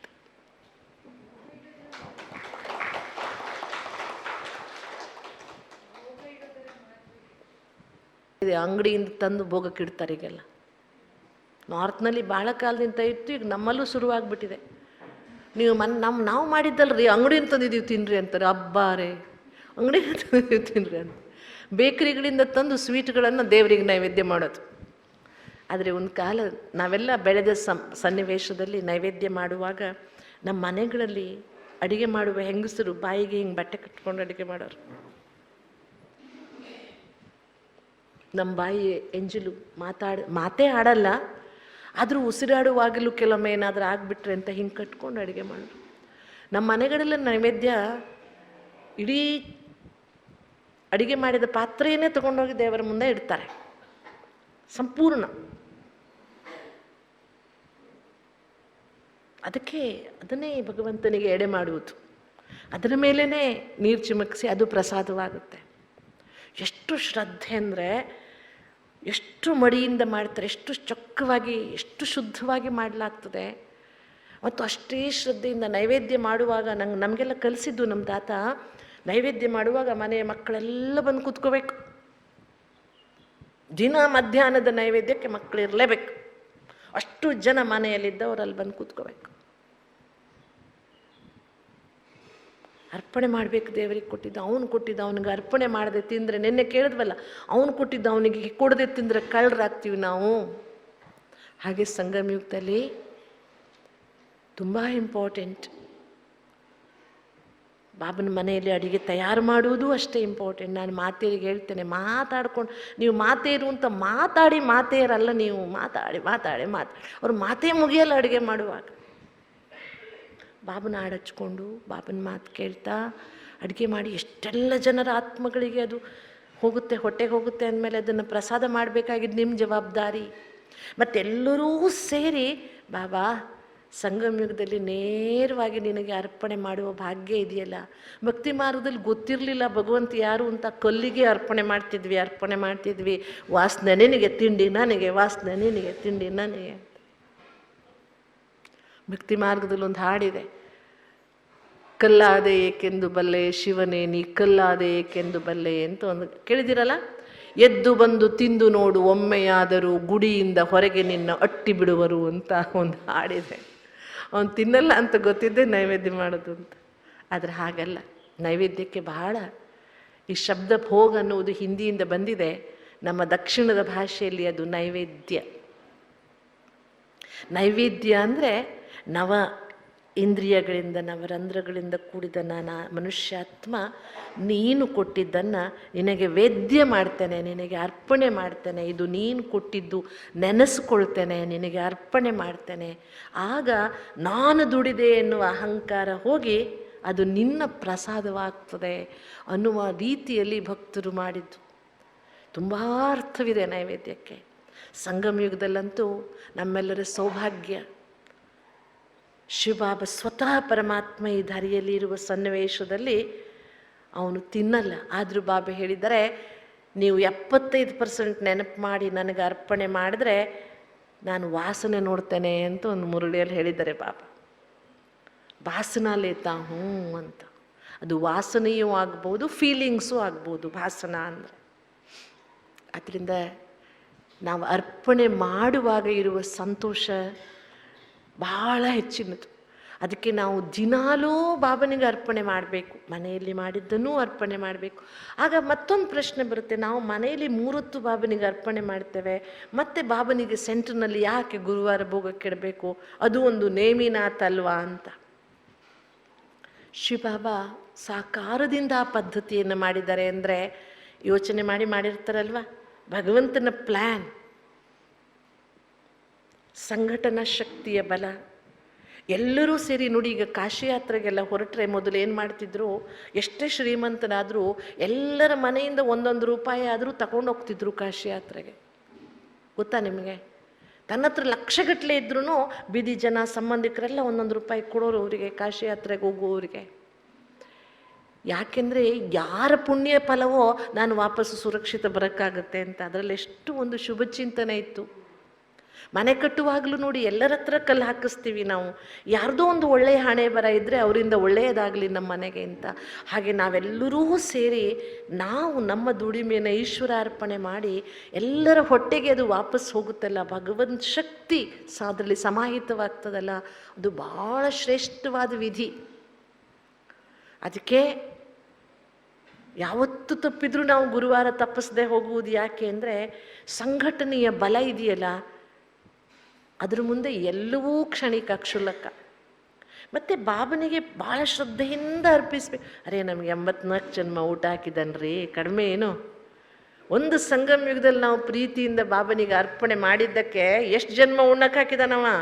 ನಾವು ದುಡಿಲಿ ಬಿಡಲಿ, ನಮಗೆ 1 ಜನ್ಮನೂ ಉಪವಾಸ ಇಟ್ಟಿಲ್ಲವ ಅಲ್ವಾ? ಅದಕ್ಕೋಸ್ಕರ ಈ ಜನ್ಮದಲ್ಲಿ ಮತ್ತೆ ಏನು ಮಾಡಬೇಕು, ನಾವು ಬಾಬನಿಗೆ ಶ್ರದ್ಧೆಯಿಂದ ನೈವೇದ್ಯ ಮಾಡಬೇಕು. ನಾನು ಕೇಳಿದ್ರೆ ದಿನಾ ಸೆಂಟ್ರ್ನಲ್ಲೇ ನೈವೇದ್ಯ ಮಾಡಬೇಕು ಎಲ್ಲರೂ ಸೇರಿಕೊಂಡು. ಆಗೋದಿಲ್ಲ.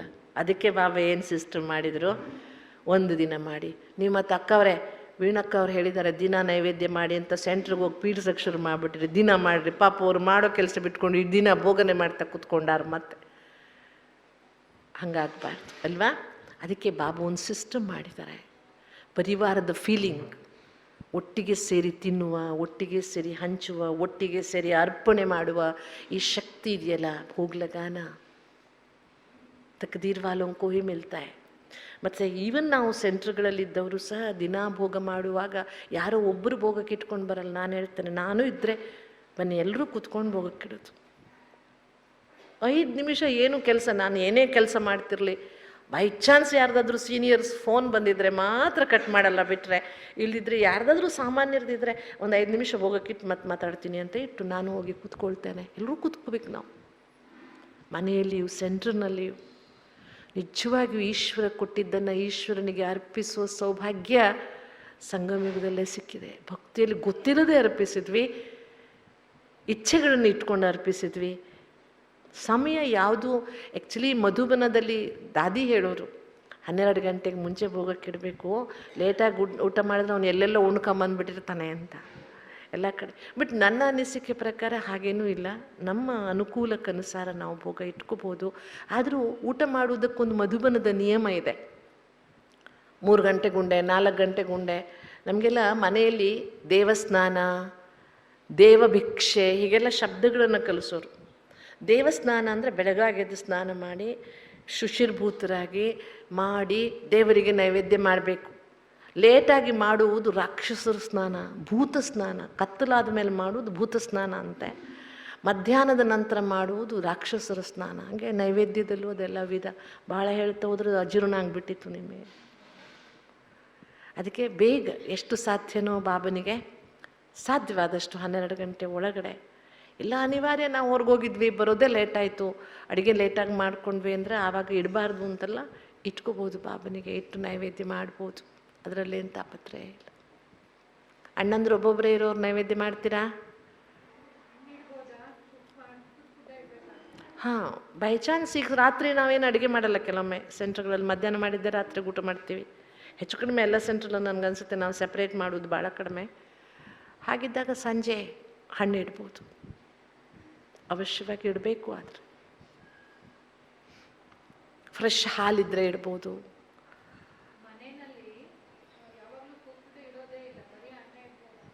ಹಾಗೆ ಮಾಡಬೇಡಿ, ಹಾಗೆ ಮಾಡಬೇಡಿ. ನೀವು ಬೇಯಿಸಿದ್ದು ತಿಂತೀರಿ ಅಂದಮೇಲೆ ಬೇಯಿಸಿದ ಬಾಬನಿಗೂ ಇಡಬೇಕಲ್ವ. ನೀವು ತಿನ್ನೋದನ್ನ ಬಾಬನಿಗೆ ಇಡದೇ ಇದ್ದರೆ ಹೆಂಗೆ?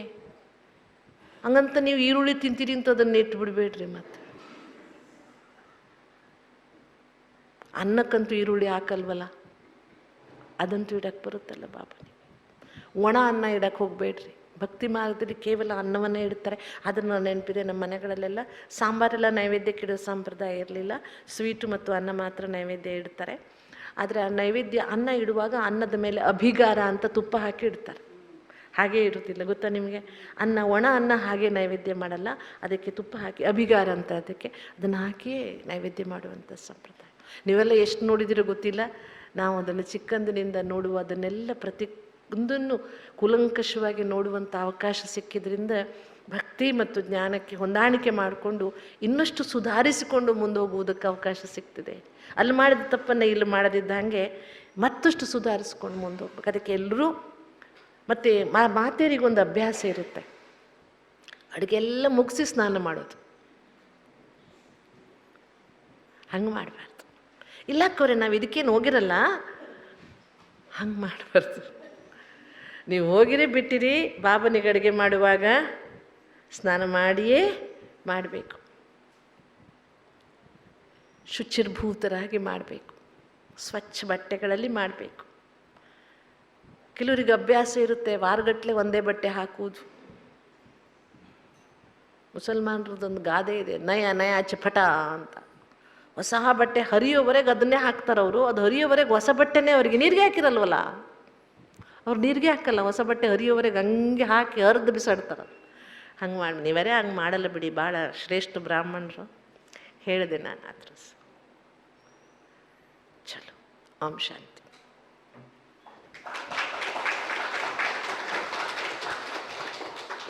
ಈಗ ಯೋಗ ಮಾಡಿ ಹೇಳಿ, ಒಂದು ಅಭ್ಯಾಸ ಕ್ಲಾಸ್ ಮುಗಿದ ತಕ್ಷಣ ಬಾಬನಿಗೆ 1 ನಿಮಿಷ ಥ್ಯಾಂಕ್ಸ್ ಹೇಳಿ ಆಮೇಲೆ ಹೋಗಿ ಚಾಯ್